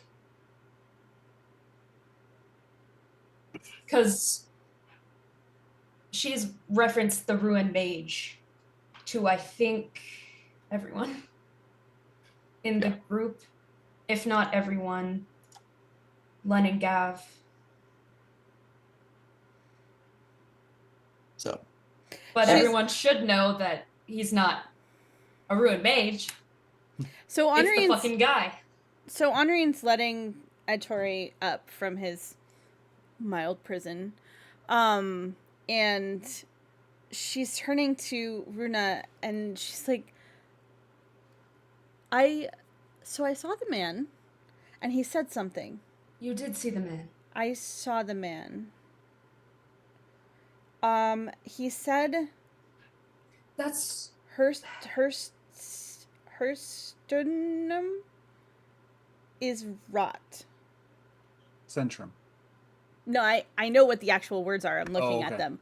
Like, honoring is just sort of, you know how, like, when somebody who doesn't speak English is singing along to an English song and they're, like, blurring the words together? Like, she's basically doing that. Like when I sing in French. And Runa would know the translation. Presumably. Yeah, it takes a little bit to, like, do you think it was this? Okay. Together what Honorine is saying to her. What Hilgrund had said is the center must hold. The ruin's response in Vestin was the center is rotten before touching Hilgrund and rotting him. Effectively insulting his entire house, because that's the Hilgrund. That's the Hilgrund thing. Like motto, right? Yeah. Yeah. And he inverted it before killing him with ruin and rot. Yeah. He said the center is rotten. It certainly was. But the man was about to shoot me, so... He got what he deserved? I don't know about that, because it was a very... it was very awful, and... Actually, now that you mention it... And she's, like, clearly she had not had a chance to, like, think about the fact that he was melted in front of her. Like, she's not had a chance to process that until, like, just now. And so she goes kind of pale, and she's just like, oh, I think I'm gonna be sick. Let's find you a bathroom. And she, like, leads on Irene. That's holds her hair. It's fair. That's fair. What's everyone else up to? So at that moment, Logan emerges from, like, the council room, and he's got, a scroll in hand. And he kind of, like, rather than saying anything, he just kind of gestures everybody on the council closer, and he opens it up, and it is, like, a writ that has been sealed and signed by each of the Iron Princes, recognizing him as the Iron Prince of Freeburg. Congratulations, Your Princeness. Congratulations, Koenig. Says Runs and finds Honorine a bucket. Drinking lots of water right now. I'm Or sorry, are beer. you all right? Look unsettled. It's Don't been a worry day. about it. Oh my god, it has been. I'm not used to fighting. I'm very happy for you, though. He says, I owe you everything. I owe you my lives at this point, twice over. He says, and I would like you to serve as my counsel going forward. Says, Wilma has wisdom I can only aspire to, and I very much intend to keep her in her post if she will have me. And I very much believe that we will all prosper by what insights you have been able to provide her, and I hope myself as well. Of course. I'm sure we'll want to discuss it tonight, but That was a loud one. womp womp. Don't worry about it, everybody. That's Zoom chat. We'll cover that later. But I see. I mean, we've already given so much of ourselves to keep the city and its people safe. I don't really think more official titles really going to change that. No. However,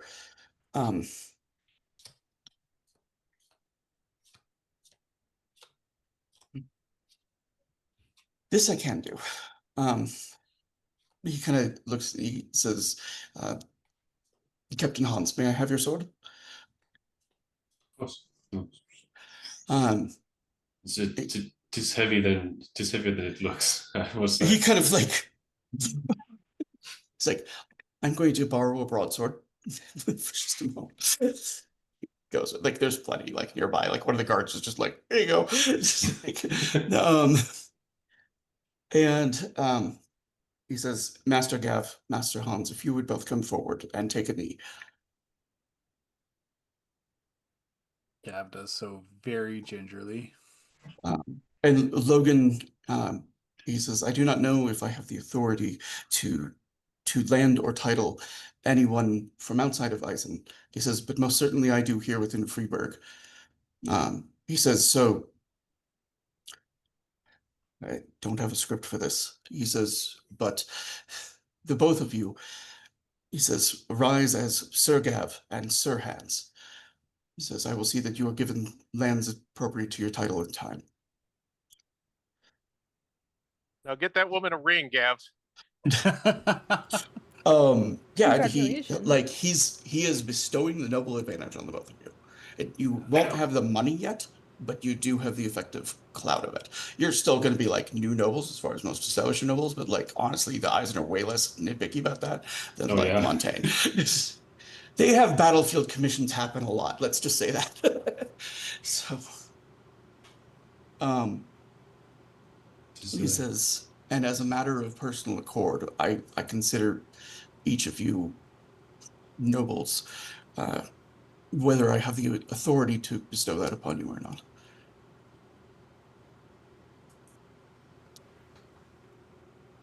I will do my best to be worthy of this great honor, Koenig. Indeed, as will I. This is a great honor. Thank you. I don't intend to make any immediate sweeping changes. I take the position that any changes we should make to Freeburg should be well considered and well studied. I do not intend to hand out laws or taxation.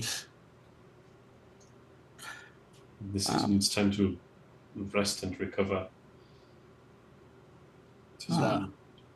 And I am aware that there's a great deal happening in the city of which I am unaware.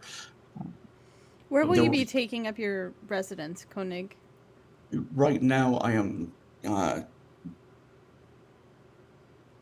He says, right now, I am remaining in the riverfront. I have been staying at a discreet residence provided for me by Wilma, and I'm going to ask Arthur to remain with me there as a personal guard. Oh, question. Yes. Could I have asked Tori to bring Andre? Wilma? Oh, Wilma. Because you she's can- also seen this man. Probably not a Tory, but like there will be a guard that you can send with a message of like, Wilma, please join us later tonight at the warehouse. What did you do? No. Is it the tower? Fuck! God damn it. It's always the tower. It Um, is always the tower. It is. So you put them away. All right. I just pulled. So- 7 just jumped out of my hands, so that was really fun. Find a different fidget toy. Find a fidget toy that doesn't involve fate. Okay. So yeah, she will send a guard. So if there's no objection, I'm going to cut over to the Bearhausen.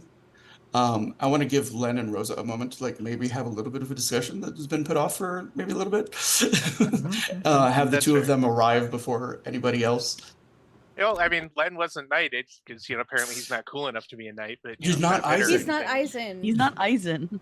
He said that. That's why he wasn't doing it, because he doesn't know if he has the authority to. Excuses. No, it's good. But yeah, no. Since he's not doing any of that, and he already took care of what he was looking to take care of, he would just kind of glance at Rosa, who is also, of course, not Eisen, so not getting knighted or anything, and just be like,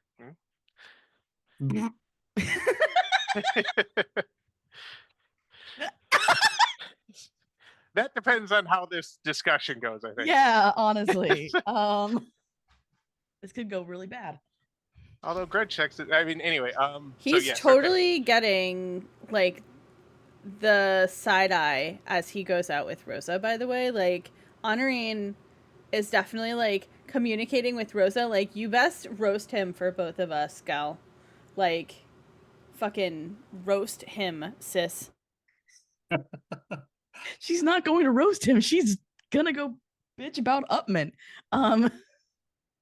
Well, he's got some things to say too.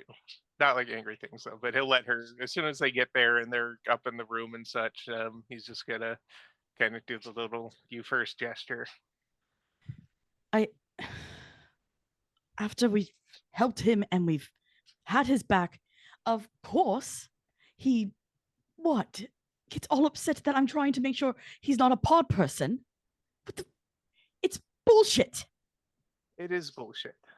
I absolutely wanted to chuck him out a window when he did that to you, but I had to put the consideration of we needed his information. We needed his cooperation because there was boom booms in the sewer. Boom booms A lot I of ended up them. walking in on. Yeah. That I couldn't have foreseen. I don't think any of us could have, but I will admit I mistook his reaction, and I revealed my magic as well, trying to Only one of rebuild us his needs trust. to do that. This is entirely on me. I fucked up. I fucked up badly. I honestly forgot that there's a whole section of religion that's not the Inquisition that still hates us for what we can do, no matter what we've done with it, no matter how many lives we've saved, no matter what we've done and how much we've given, they will hate us for what we were born able to do. I forgot. And so I fucked up. That's just long and short of it. I'm not always very good at this, and I was trying desperately to hold on to whatever trust he might have had in us. And that was never going to happen after he saw me. I knew the minute I saw his face. That's why I just left. My being there became a safety issue for all of us. The long and short of it, though, is that's not really on us. His bigotry is not on us. I didn't want you to leave. I understood why you left. I misinterpreted why it happened, but It could have been handled. I could have handled it a lot better. At the same time, I'm also ready to find wherever Gav stashed him and make sure they never find the body to protect our secrets. I mean, if need be, I would not mind that man going missing. Yeah. See, and that's where I think possibly Gav and both of us have a bit of a philosophical difference. I don't give a fuck why It's she did because it. Gav does have sorcery. He does not. And for all that I think the world has been very unkind to him, he has a kindness and tolerance in him that I look up to. I'm not going to lie. I will never have it. I think we both had to live different kinds of very practical lives. I understand wanting to have kindness.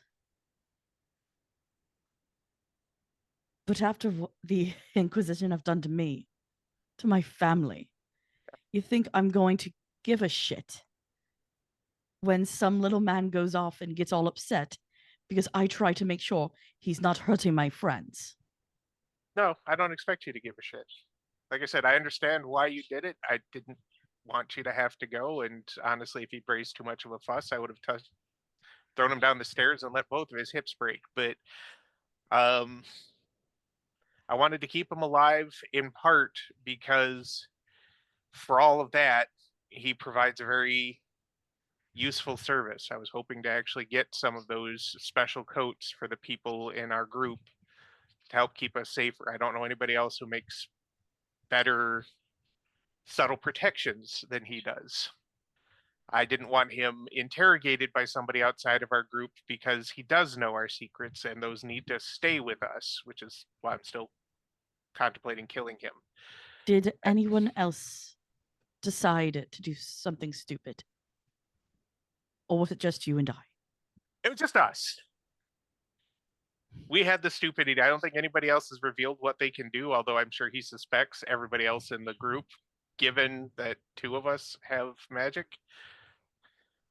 It's obviously that Runa can do it. Yeah, Ruin doesn't hide it very well either. That whole sparkly neck thing and whatnot. I'm not blaming her. That's the nature of her magic, but That is not what I'm worried about, or who I'm most worried about. yeah, it's your sister. And She's I actually know the craftiest out of all of us. I'm not gonna lie. she's the one who looks the most normal. She does. She does. She carries it quite well, and most people don't expect that she could, like, throw a match at them and set them on fire with the power of her brain. It's pretty cool.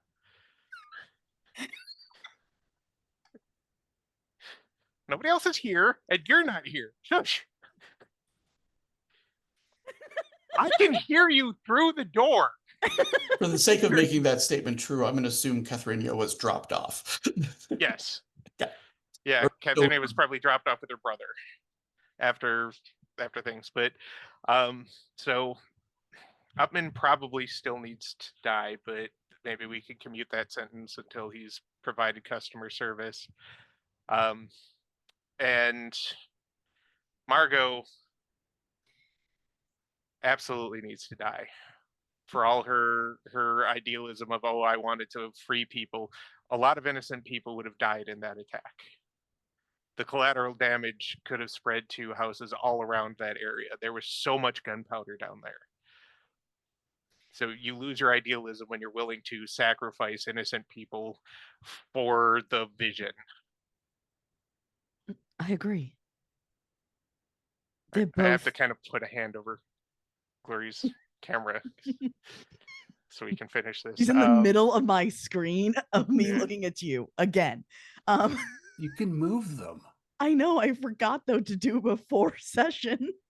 And I didn't know this scene was gonna happen. All right, so the long and short of it is I think we both screwed up in different ways. I'm sorry. I take responsibility for my part of it. I'm sorry that you were hurt. I think you're wonderful, every little bit of you, even the spooky ooky probability powers and everything. And if it was up to me, we wouldn't have to hide any of this. But I feel the same. Because it's bullshit. it is. It Just- is. And she'll. She puts her hand on Len's face. Just don't. If I do something stupid, don't follow me. See here, that's where we're gonna have a problem. Because depending on what it is, I will probably follow you to make sure you're all right. In the case of Upman, that wasn't following you quite the way I thought it was. That was just my misinterpreting the situation. In some ways, I feel like I'm a really great agent, and in some ways, I really, really have a lot to learn. I can understand that. I'm not an agent, and she takes out her deck and does her like normal magic thing with it. I'm not exactly a good guy either. I used to do this for fake. I didn't use my abilities until I was asked to. Yeah. No, I get that. But your abilities have done a lot for us. I don't think we'd have been as successful as we were without them, without everyone in our abilities.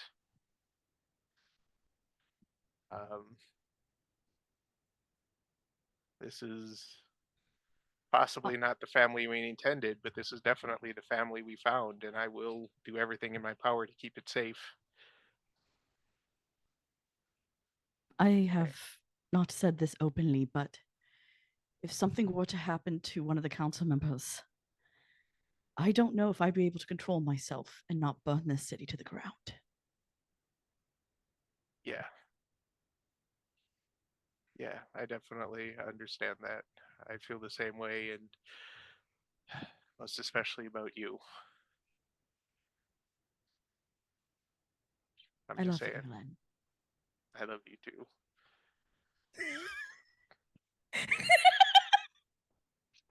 Now we're not safe.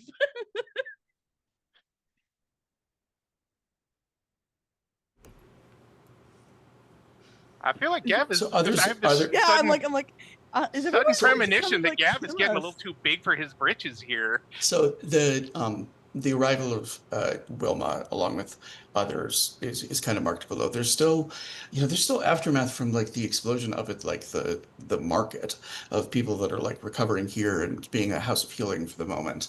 And there's there's the like a few of the younger Knights of the Rosencross are here serving as like doctors for the recoveries. But upstairs you have the rune on the door and it keeps everything private. So Wilma arrives just a little before the other and sees the two of you together, and she smiles and she says, "It has been quite a day." It Oh. has. It is. What did Wilma have to do today? Was she at the council She was the meeting, one or- dealing with the things exploding all over. Okay. I don't know. Yeah. No, she says, I can only imagine what it was like for you. I think everything that I was doing was a response to what was happening in the streets.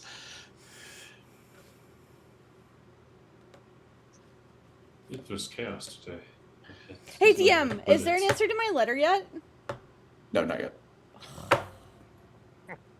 It's like, well, we'll Let Hans speak though. You Sorry. got interrupted. I have nothing more to say. Today was fucked.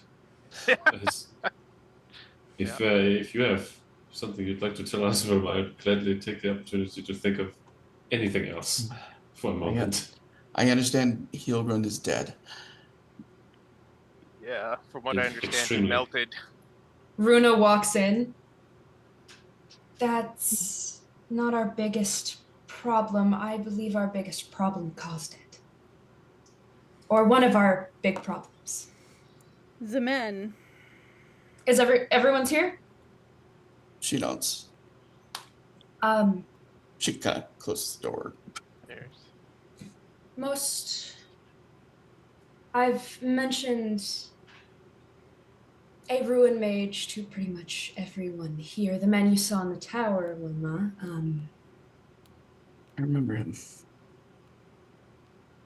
Awful news. That is not a master of the ruin mage. That is ruin. Like, He's effectively a demigod. The embodiment of the ruin. I thought you said that wasn't possible.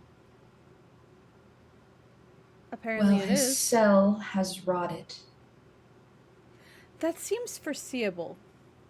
I mean, it does seem like something you could just, you come by and put more stones on it or something. Eventually? actually, yeah. I should interject that the very idea that the runes themselves are being imprisoned is like Runa has no basis for that. Does that make sense? It's not part of their Oh, it's like not they part of their they think all religion or something? the runes are like up in Valhalla, just serving Odin. Oh, And So- But that what she saw was clearly a prison. I am unsure as to why they're being imprisoned. My mom was hiding there when I looked in on her. Can you explain for someone who didn't grow up in Snowlandia what that means?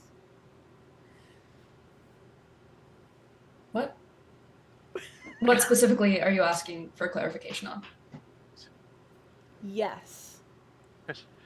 but why male models? How? So what is the clearly this person that I saw was not a rune walking around. It wasn't a piece of writing. The embodiment. What does that mean? What you saw was effectively a demigod. A very dangerous demigod. But Like, is that like the creator of the rune kind of thing, or just the progenitor of the power? Like, how does that work? It's oh, What he said. Do you need a GM interjection there? Yeah. Okay. Yeah. Okay, so assume that this is Runa explaining the sort of like mythology of the Scarejet and Vesta. Does that make sense? Which is that in ancient days, a dragon came and was like chewing up and causing havoc like all across Vestan lands. And like the first few parties that were sent at it were destroyed. And then a party of great heroes went and fought it and destroyed it. And its raw power was broken into 24 pieces, which were like fundamental aspects of the universe. And each of the heroes who was involved in the slaying was imbued with one of them permanently. Part of the religion is the idea that a name carries power, being remembered carries power, that you will exist forever so long as your name is remembered. These runes have become so deeply enmeshed in like all of the culture that is Vestan and their history and their religion that like they are imbued with the greatest kind of power even possible but it's not known whether like it's because those things became their name or were their names in the first place. Does that make sense? Like the literal word in Vestan is Herj for ruin, but it's not known if Herj was like the name of the dude, the hero, you know what I'm saying? Or if it was like the name of the force, but they have become the same thing in the language over time. it's certainly more interesting than objectionism versus the fantasy. Well, And I also have no idea where they're being held. I forgot to ask. Why would I have two questions. First of all, what is the functional difference between a master of the rune and the embodiment of ruin? Are we Power. Ability. So we're dealing with something very, very powerful, is more powerful than you. That's why I have everyone gathered here. Why would a demigod care about whether a Iron Prince lives or dies? Why would he do that? That is of interest. I would say so. I don't know how to answer that question. Will interject. She says, when we spoke a long time ago of this, you said the vision that compelled you here was of the Wachtturm's destruction. Correct. I think Could he may something of this scale be capable of that? likely. The Cernef were trying to destroy the tower. Were they? I forgot you all don't remember. Okay, I would have a question on that because Len's information was given to him by gods. Would even the removal of fate The pull information that he has stays. What it is specifically the pod person, as you're Specific calling pod them, person, that was okay. Bad Wilma. That is the part that they forgot. Like, it was just, this is a bad person, maybe magical.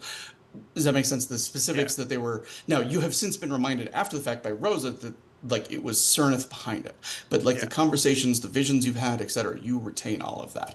What has Okay. specifically happened when that thing was unmade was that knowledge of that thing went out. Does that make sense? You have sort of reassembled your knowledge around it. Does that make sense? So like it's just that you don't personally remember it. Although Honorine definitely remembers having, you know, a confrontation with a bad person in Redmond's house.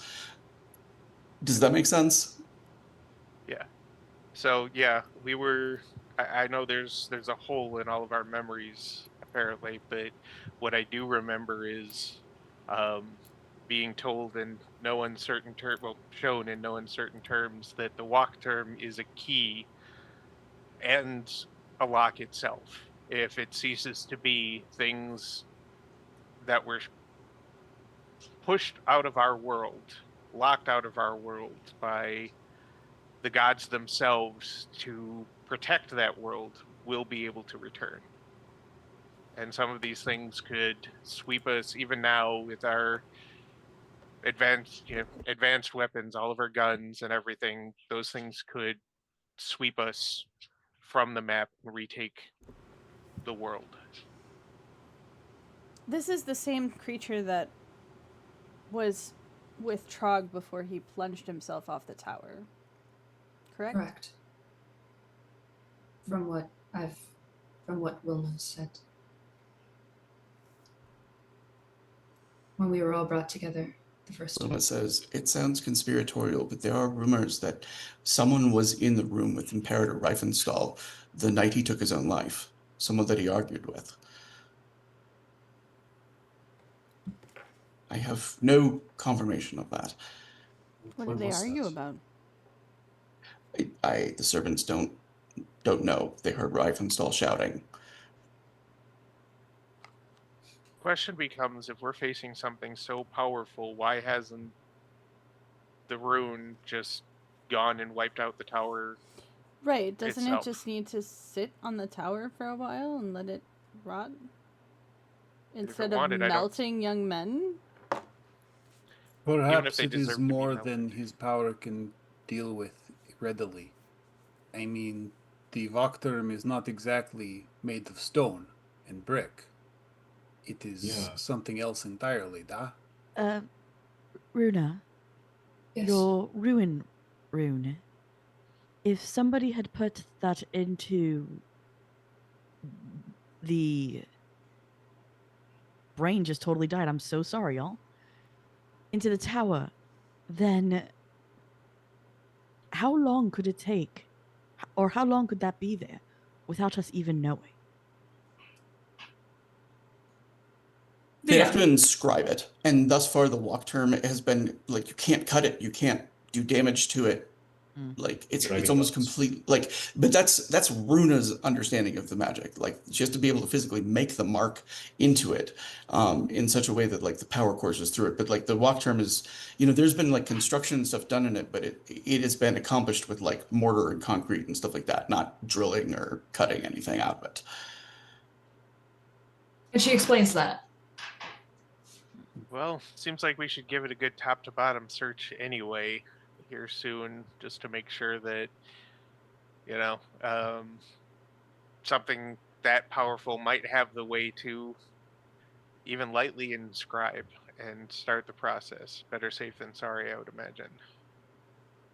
The only concern is if it is inscribed. I don't know that we can remove it. No, but we'll at least know it's happening, and then we can start looking for countermeasures. I mean, this may not be the way it goes at all. It may not be its plan, but better to search and know one way or the other than to just kind of, you know, a year from now, all of a sudden part of the Wachtturm just snaps off and falls on a bunch of houses, and we realize we're way behind the ball.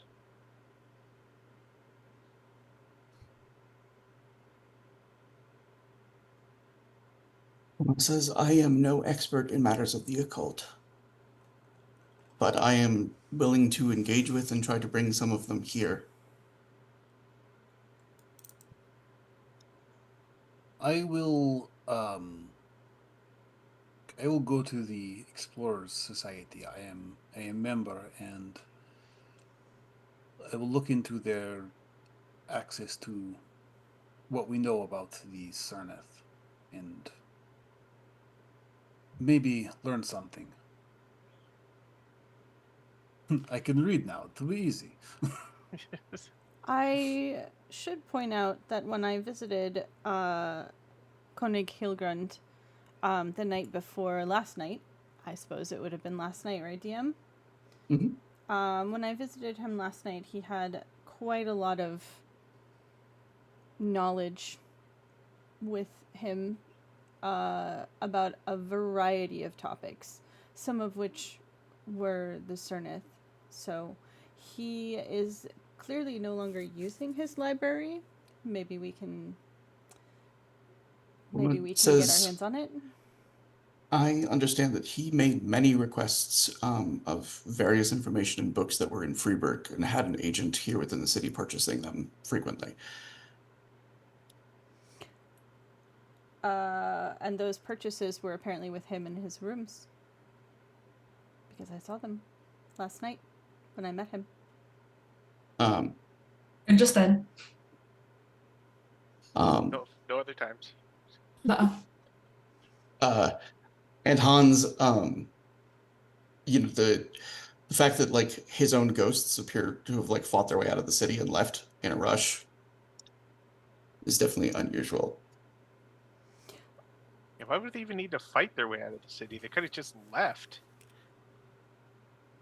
I feel like they were just running down the streets, randomly stabbing people as they went, just in case. Wait, I missed honestly, what the detail was on that. So Hans, I'll give Hans a little bit more details of that, and he can relate it or however. Yeah. So like obviously, like if there was like just a duel in the street, people wouldn't intercede with it. Does that make sense? Yeah. But what happened was apparently there was something happened in the inn. The guards went to intervene, and the ghosts fought the guards. Other guards came, and they fought the guard on their way out of the city. They killed multiple Freiburg guardsmen doing it. Yeah, I mean, he'll pass that along. I mean, it is bizarre. I have not gone to investigate myself, but I probably should at some point. As a captain of the guard, they wouldn't deny you access. Speak to eyewitnesses or something. I'll go with you if you want to go look that over. Perhaps look out for things that are useful. I do want to change first, though. I smell like sewer. I think we all smell like sewer at this point. I think we should. I think we all need a bit of time to collect ourselves. We're about 20 minutes from ending, so I'm gonna do like a kind of micro downtime of just like the things that people are getting up to that night. They can be small investigations or what have you. So I'm gonna start with Rosa. Rosa wants to talk to Gav with Len. Okay.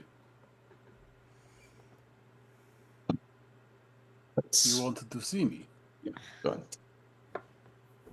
Yes, Yeah. Len told me what he did with Upman. Not the best idea. You can understand why we're concerned about what he knows and what he might do with it, especially now that his daughter in spirit is about to hang.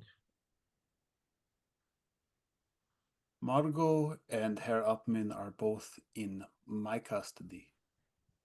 I decide their fate once we have figured out what they know. It's not that simple, Gav. The city and its rulers decide their fate. The attack on they mounted was not on you. It was on Hans, it was on citizens, and it was on all of the Iron Princes and everybody innocent in several blocks around the building they were going to bomb, not to mention what would have happened to the water situation that would have wiped out the barriers between the bad water and good, foul drinking water, sickened uncountable number And if of you people. were at war and were told to sabotage the enemy fortress, what would you do? With the enemy generals inside. Myself, I would turn into an owl, get up there, assassinate the general, and leave. I would not, for any reason, involve. I am not an owl. No, you're not, and you are And also not the. you are not from Freiburg. No, I am not. They have information, and if we treat them with kindness and honor and dignity, then they will tell us what they know. Kindness. They are puppets. You are angry at puppets who do not know better. They cannot be in the positions that they are in without knowing better, Gav. They made their choices. They are not in a war, an overt war with people at the doors. They decided that the world would be better without the Iron Princes and hang everybody else. They were going to make that happen. Those are two different things. And what if they were led astray? You could have been led astray, Gav. You made different choices.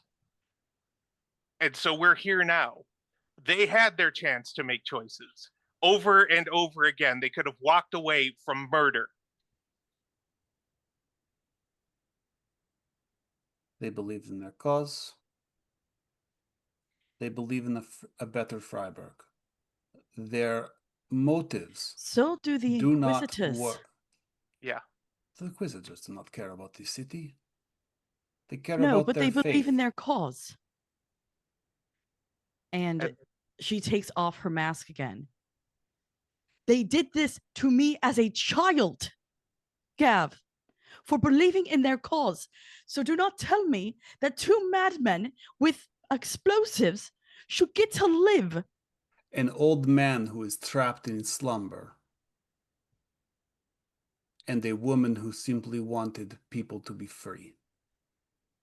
Is this any different than Elvago, who saved your life and your life? And Honorin's life? Do not pretend that you are innocent and you know better than me. I am not stupid. This is my city. These people are under my protection. Until we no longer have a use for them, you will not see them. Are we clear? Da! This isn't a line in the sand you want to draw, Gav. We're your friends. We have supported you and protected you just as you have supported and protected us. Why are you siding with terrorists? Why are you so eager to spill blood? To protect us, Gav. I will protect them, and I will protect you. I can do both. Until they are no longer useful, they will stay alive. Oh, so it's just until they're not useful anymore. I will make the decision then. Gav, I don't mean to be cruel to you, but you are a child who has not been. And you are a witch.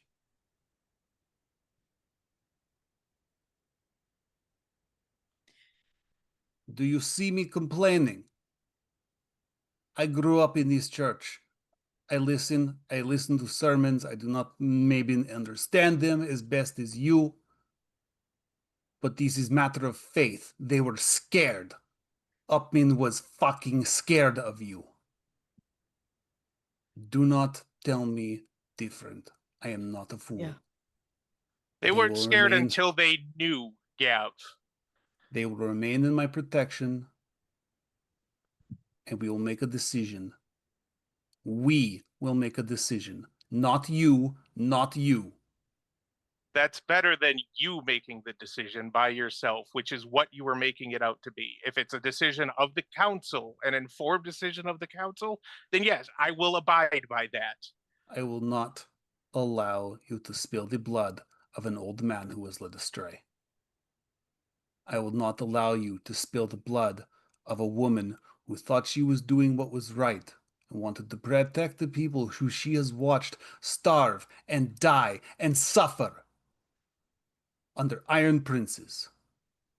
Yes, and what was their plan for when the princes were gone, Gav? There is I don't no know. None of us would have known. If it was up to you, they'd be And dead that's the already. So shut issue. up. This You don't know their conversation. plan. Well, maybe I am the only one stupid enough to ask, da? And he slams the door on him. Never called you fucking stupid. I'm gonna kick his ass later. I'll help. All I right. need plenty of luck. Get a knight's title, and all of a sudden you know better than everybody around you, huh? I can still hear Cool. you through the door. Yeah, I intended you to. I Keep don't walking. care.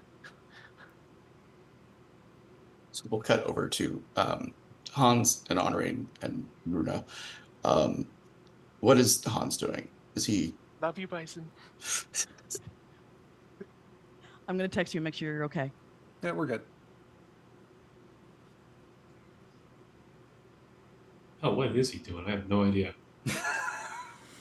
I think at this point, there's just like so much has been happening. He's gone and he's set up the little wooden effigy in his office for play a brief meditation. Okay. See if he can make any. See if he wants. I'm gonna see if I can make contact. Okay. As a question or two. There's like a sense of presence, but it's in the kind of way of like you can talk to him, but he's not gonna answer right now. Does that make sense? But I would like to know like what he's saying to him. Hi, Daddy.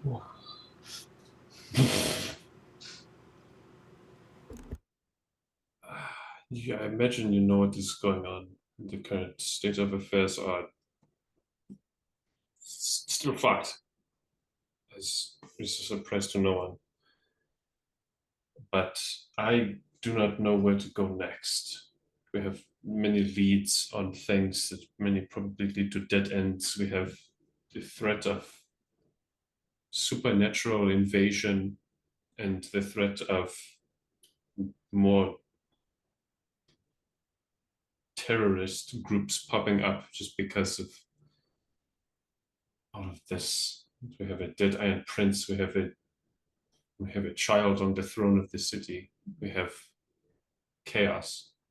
What is next? Where do we go from here?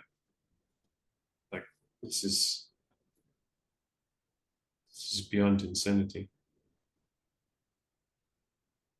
And with that said, what should I do?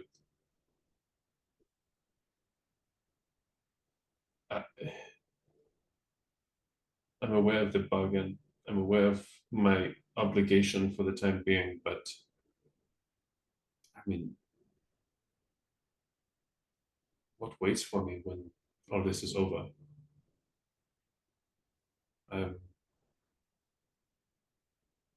I've not admitted it to anyone, but I am afraid of.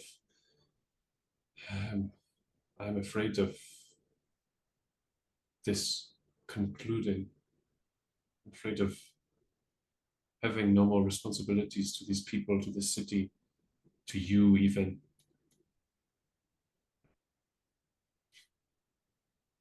I mean, where do you go and you have been? Where do you go after you die? After you're dead, right? What happens then? He looks to the armor, and like smoking slightly, just in the kind of the heightened state of everything.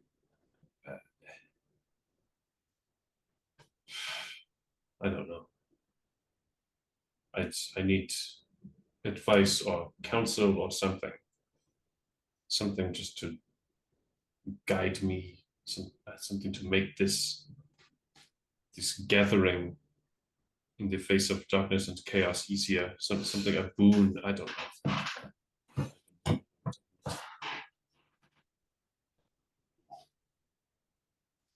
There's a weariness that kind of sets in on Hans, like enough that if he wanted to sleep at his desk, he could. It doesn't like it's hard for him to say if it's like the nervousness of the last few days, the preparations, the kind of constant, like there's so many balls in the air, or if it is something more. Balls. Sorry. Sometimes I forget because he's unmuted. I am too. Yeah. Oh, good. Apparently, there's your answer. What do I do? Get some rest. Yeah, that's a fair answer. This is solid yeah, advice. He's probably just gonna conk out at his desk. He's used to Um, sleeping in his office chair at this point. Whatever setup he's got. Is he having a nap right next to the melted goop of Hilgrind? I assume there's like I'm actually assuming that this is, did he go back to the Because Draken's she before ran this, for the or? Drakens to the office. Yeah, I mean, the office is temporarily closed, but he certainly has like his own quarters and stuff like that. So, Yeah, and I imagine the altar is not in his office. Okay. Or yeah, Okay. I suppose rather not his office, this would be more like his the master suite, like where the general of the guardhouse would typically take rest and whatnot, Um, or head of the guardhouse, whichever, like the captain's quarters. the dreams that he has that night are not necessarily like illuminating. Does that make sense? But what they are is restful. They're of like better times of like kind of in the tent on the march, you know, when he was under Hilgrin's command, with like him and Otto kind of like whispering and indulging in this like forbidden thing, but like not sure how far they dared to go with it, but just sort of being in the moment of like enjoying each other's company. Does that make sense? Being in their secret together when everybody else didn't know about it. Does that make sense? Yeah. And yes, there were plenty that would probably have judged them for it, but in a way, like the secret had its own magic. Does that make sense? Yeah. There are kind of like moments of like remembering the banter and the flirtation with Loring, you know, not necessarily the potential conclusion, but like the moment of like getting to be himself in a way that he doesn't get to do very often. The brief bit of normalcy. The bit of normalcy, but also the bit of like showing a part of himself to both of these people that he hadn't showed anybody else. And so like the dream is pleasant and it's like refreshing, and there's just a very different kind of intimacy to it and a trust to it. And we'll move from there. So so we have Honorine and Bruna and Atori returning, and we also have about 4 minutes. I'm probably gonna go just a few over and then I gotta go. But we can save that for next session if you want to. I'm good with that. No, I'm fine. I'd like to do it because it feels like a good concluding place for the night. Okay. So but Itori returns, and he has like a book with him, a bit more sobriety. It looks like he might have just taken a good deal of potatoes and water and worked his way through them to sober up. If everyone else has like dispersed and he arrives, Runa's probably helping the Knights of the Rosencross. So I was gonna actually have Honorine talking to Runa, if you're okay with this. Okay, yeah. Talking to Runa more about like the concept of these like genuinely trying to be like, okay, so tell me the history of this, like tell me where it comes from, tell me what they're supposed to be doing, like what did the runes mean again, like that kind of thing. She is like explaining it in detail, and sometimes she like drifts into Vestin because she's used to speaking about things like this in her language. Mm-hmm. And then she's like, my apologies, and like brings it back to Vestin. Yeah. Well, and she'll be like, okay, what does that word mean? What is, because Honorine does study languages, she's fine with, as long as she can follow, she's fine with however Runa explains things. Like if she gives her words and terms in Vestin, Honorine's like willing to go with that and stuff like that. Like if there's like a specifically Vestin term that she hasn't heard in Eisen, then she'll like teach as well. Working on my next language. All right. Ettore arrives and he has a book under one arm. Says we should go somewhere discreet. She's gonna take him into a changing room that Honorine has like commandeered as like the office is discreet. But the office has her post-it board with all her red string. Right. I forgot about the office, so I was like, okay, we need a place. Okay, no, office. Good. Office. Let's go. Okay. Murder board. Don't pay attention to that. Honorine very subtly like covers it, I guess. I don't know. Probably doesn't bother with Ettore, honestly.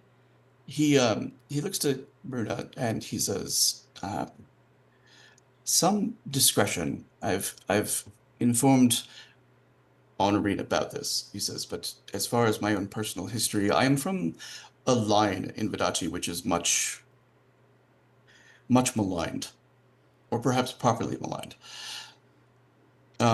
He says, let us say that they were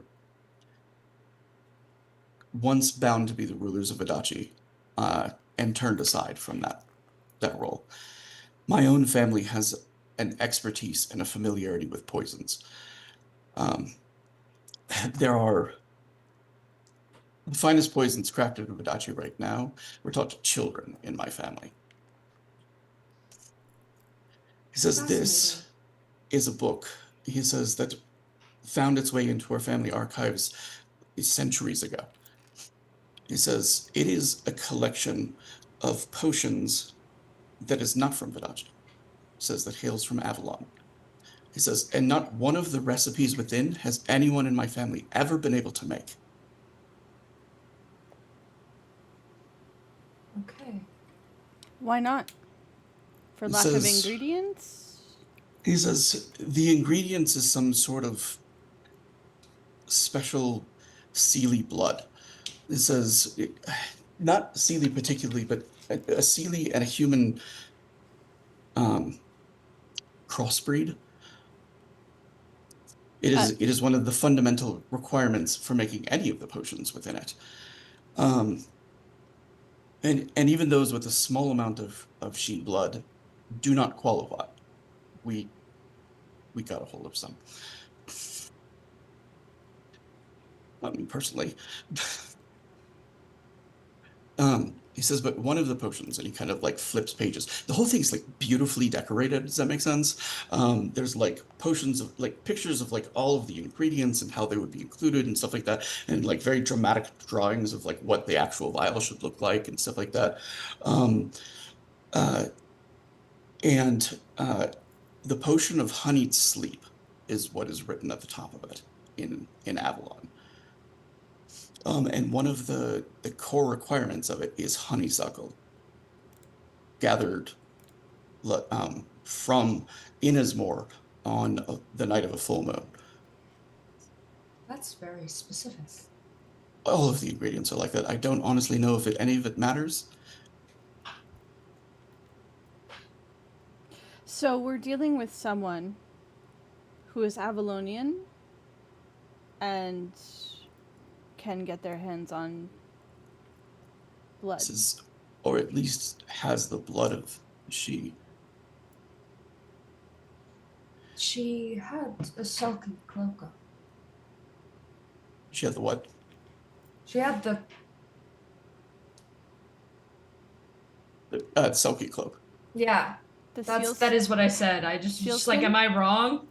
No. I was having a hard time hearing it. And she was incredibly fast getting She away from me. also spoke Vestan as if it were a native language for her. But she spoke Vestan as if it were her first language. Says, do we have any more idea who we're dealing with here in this? I wish. We're apparently dealing with a demigod and a seal woman.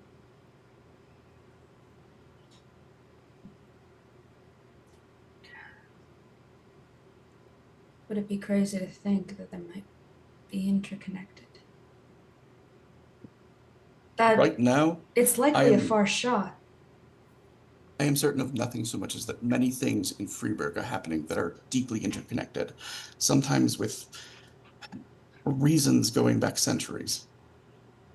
And she's gonna explain the whole like ruin thing to him so that he's on the same page as her and Honorine.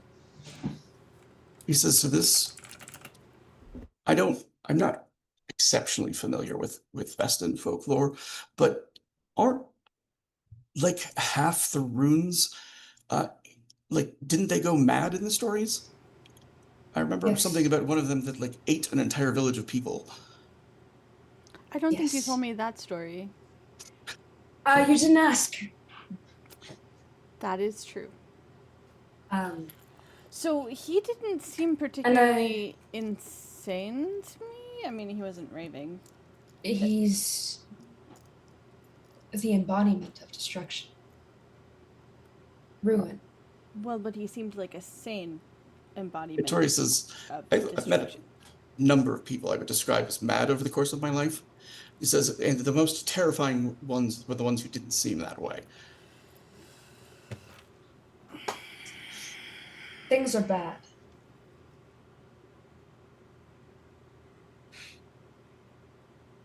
And without the know-how to stop it, or the faculties, that makes it even more scary.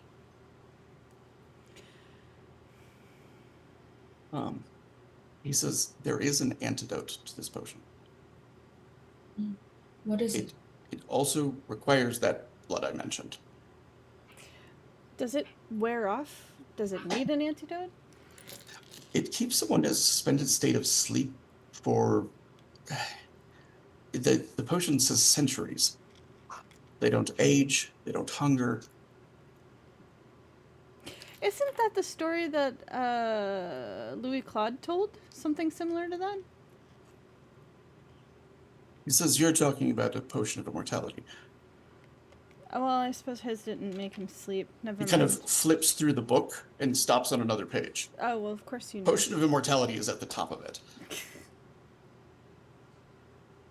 You can see why my family had a vested interest in being able to recreate these. I suppose I can.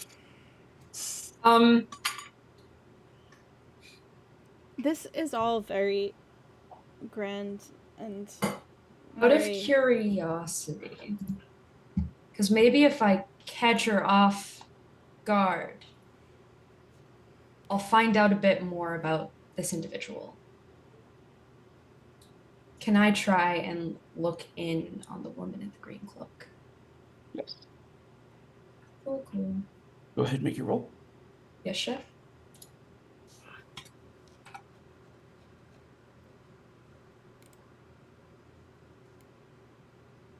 $46. Okay. That is where we will start the next episode. Damn it.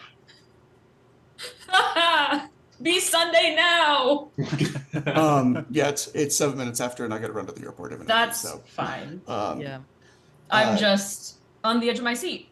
I had a memorable RP experience with every single person tonight, whether I was part of it or just observing it. I'm not going to do nominations tonight. I'm just going to give everybody a +1. So Thank you. Yay. So I'm gonna do 4 for everybody tonight. There was no combat, there wasn't as much risk, so I would normally have done 3, but I'm giving +1s across the board. Drama dice added as well. And I'll put that note into the chat. So all right. And for everybody watching, hello Fox, we missed you at the start, but glad to see you now. If you're watching on YouTube, hit the like and subscribe, and please leave a comment. It helps with the algorithm. For those of you who are watching on Sunday night, we love having people in the chat. We love getting to interact with them, and people following the story. The world at large is a more chaotic place than Freeburg on a Friday night. And the best thing that we can do in that is to be kind to people. And if you don't have the spoons to be kind to people, be nice to people. You can make the world just a little bit better place by not answering hate with hate, and showing people a little compassion. So thank you very much for being here. I will see you all next Sunday. I believe it's the Sunday after that we're off. It is. Yep, the 6th. So we will see you all again real soon. Next episode is going to be a pretty downtime heavy episode, so come with some plans of like what to do. Maybe not like 12 things, Glory, but some things. All right. We love you all and have a great night. Night, everybody. Have a good Bye. night. And happy birthday, Kyle. Happy Happy birthday. Happy birthday to you. Happy birthday to you. No.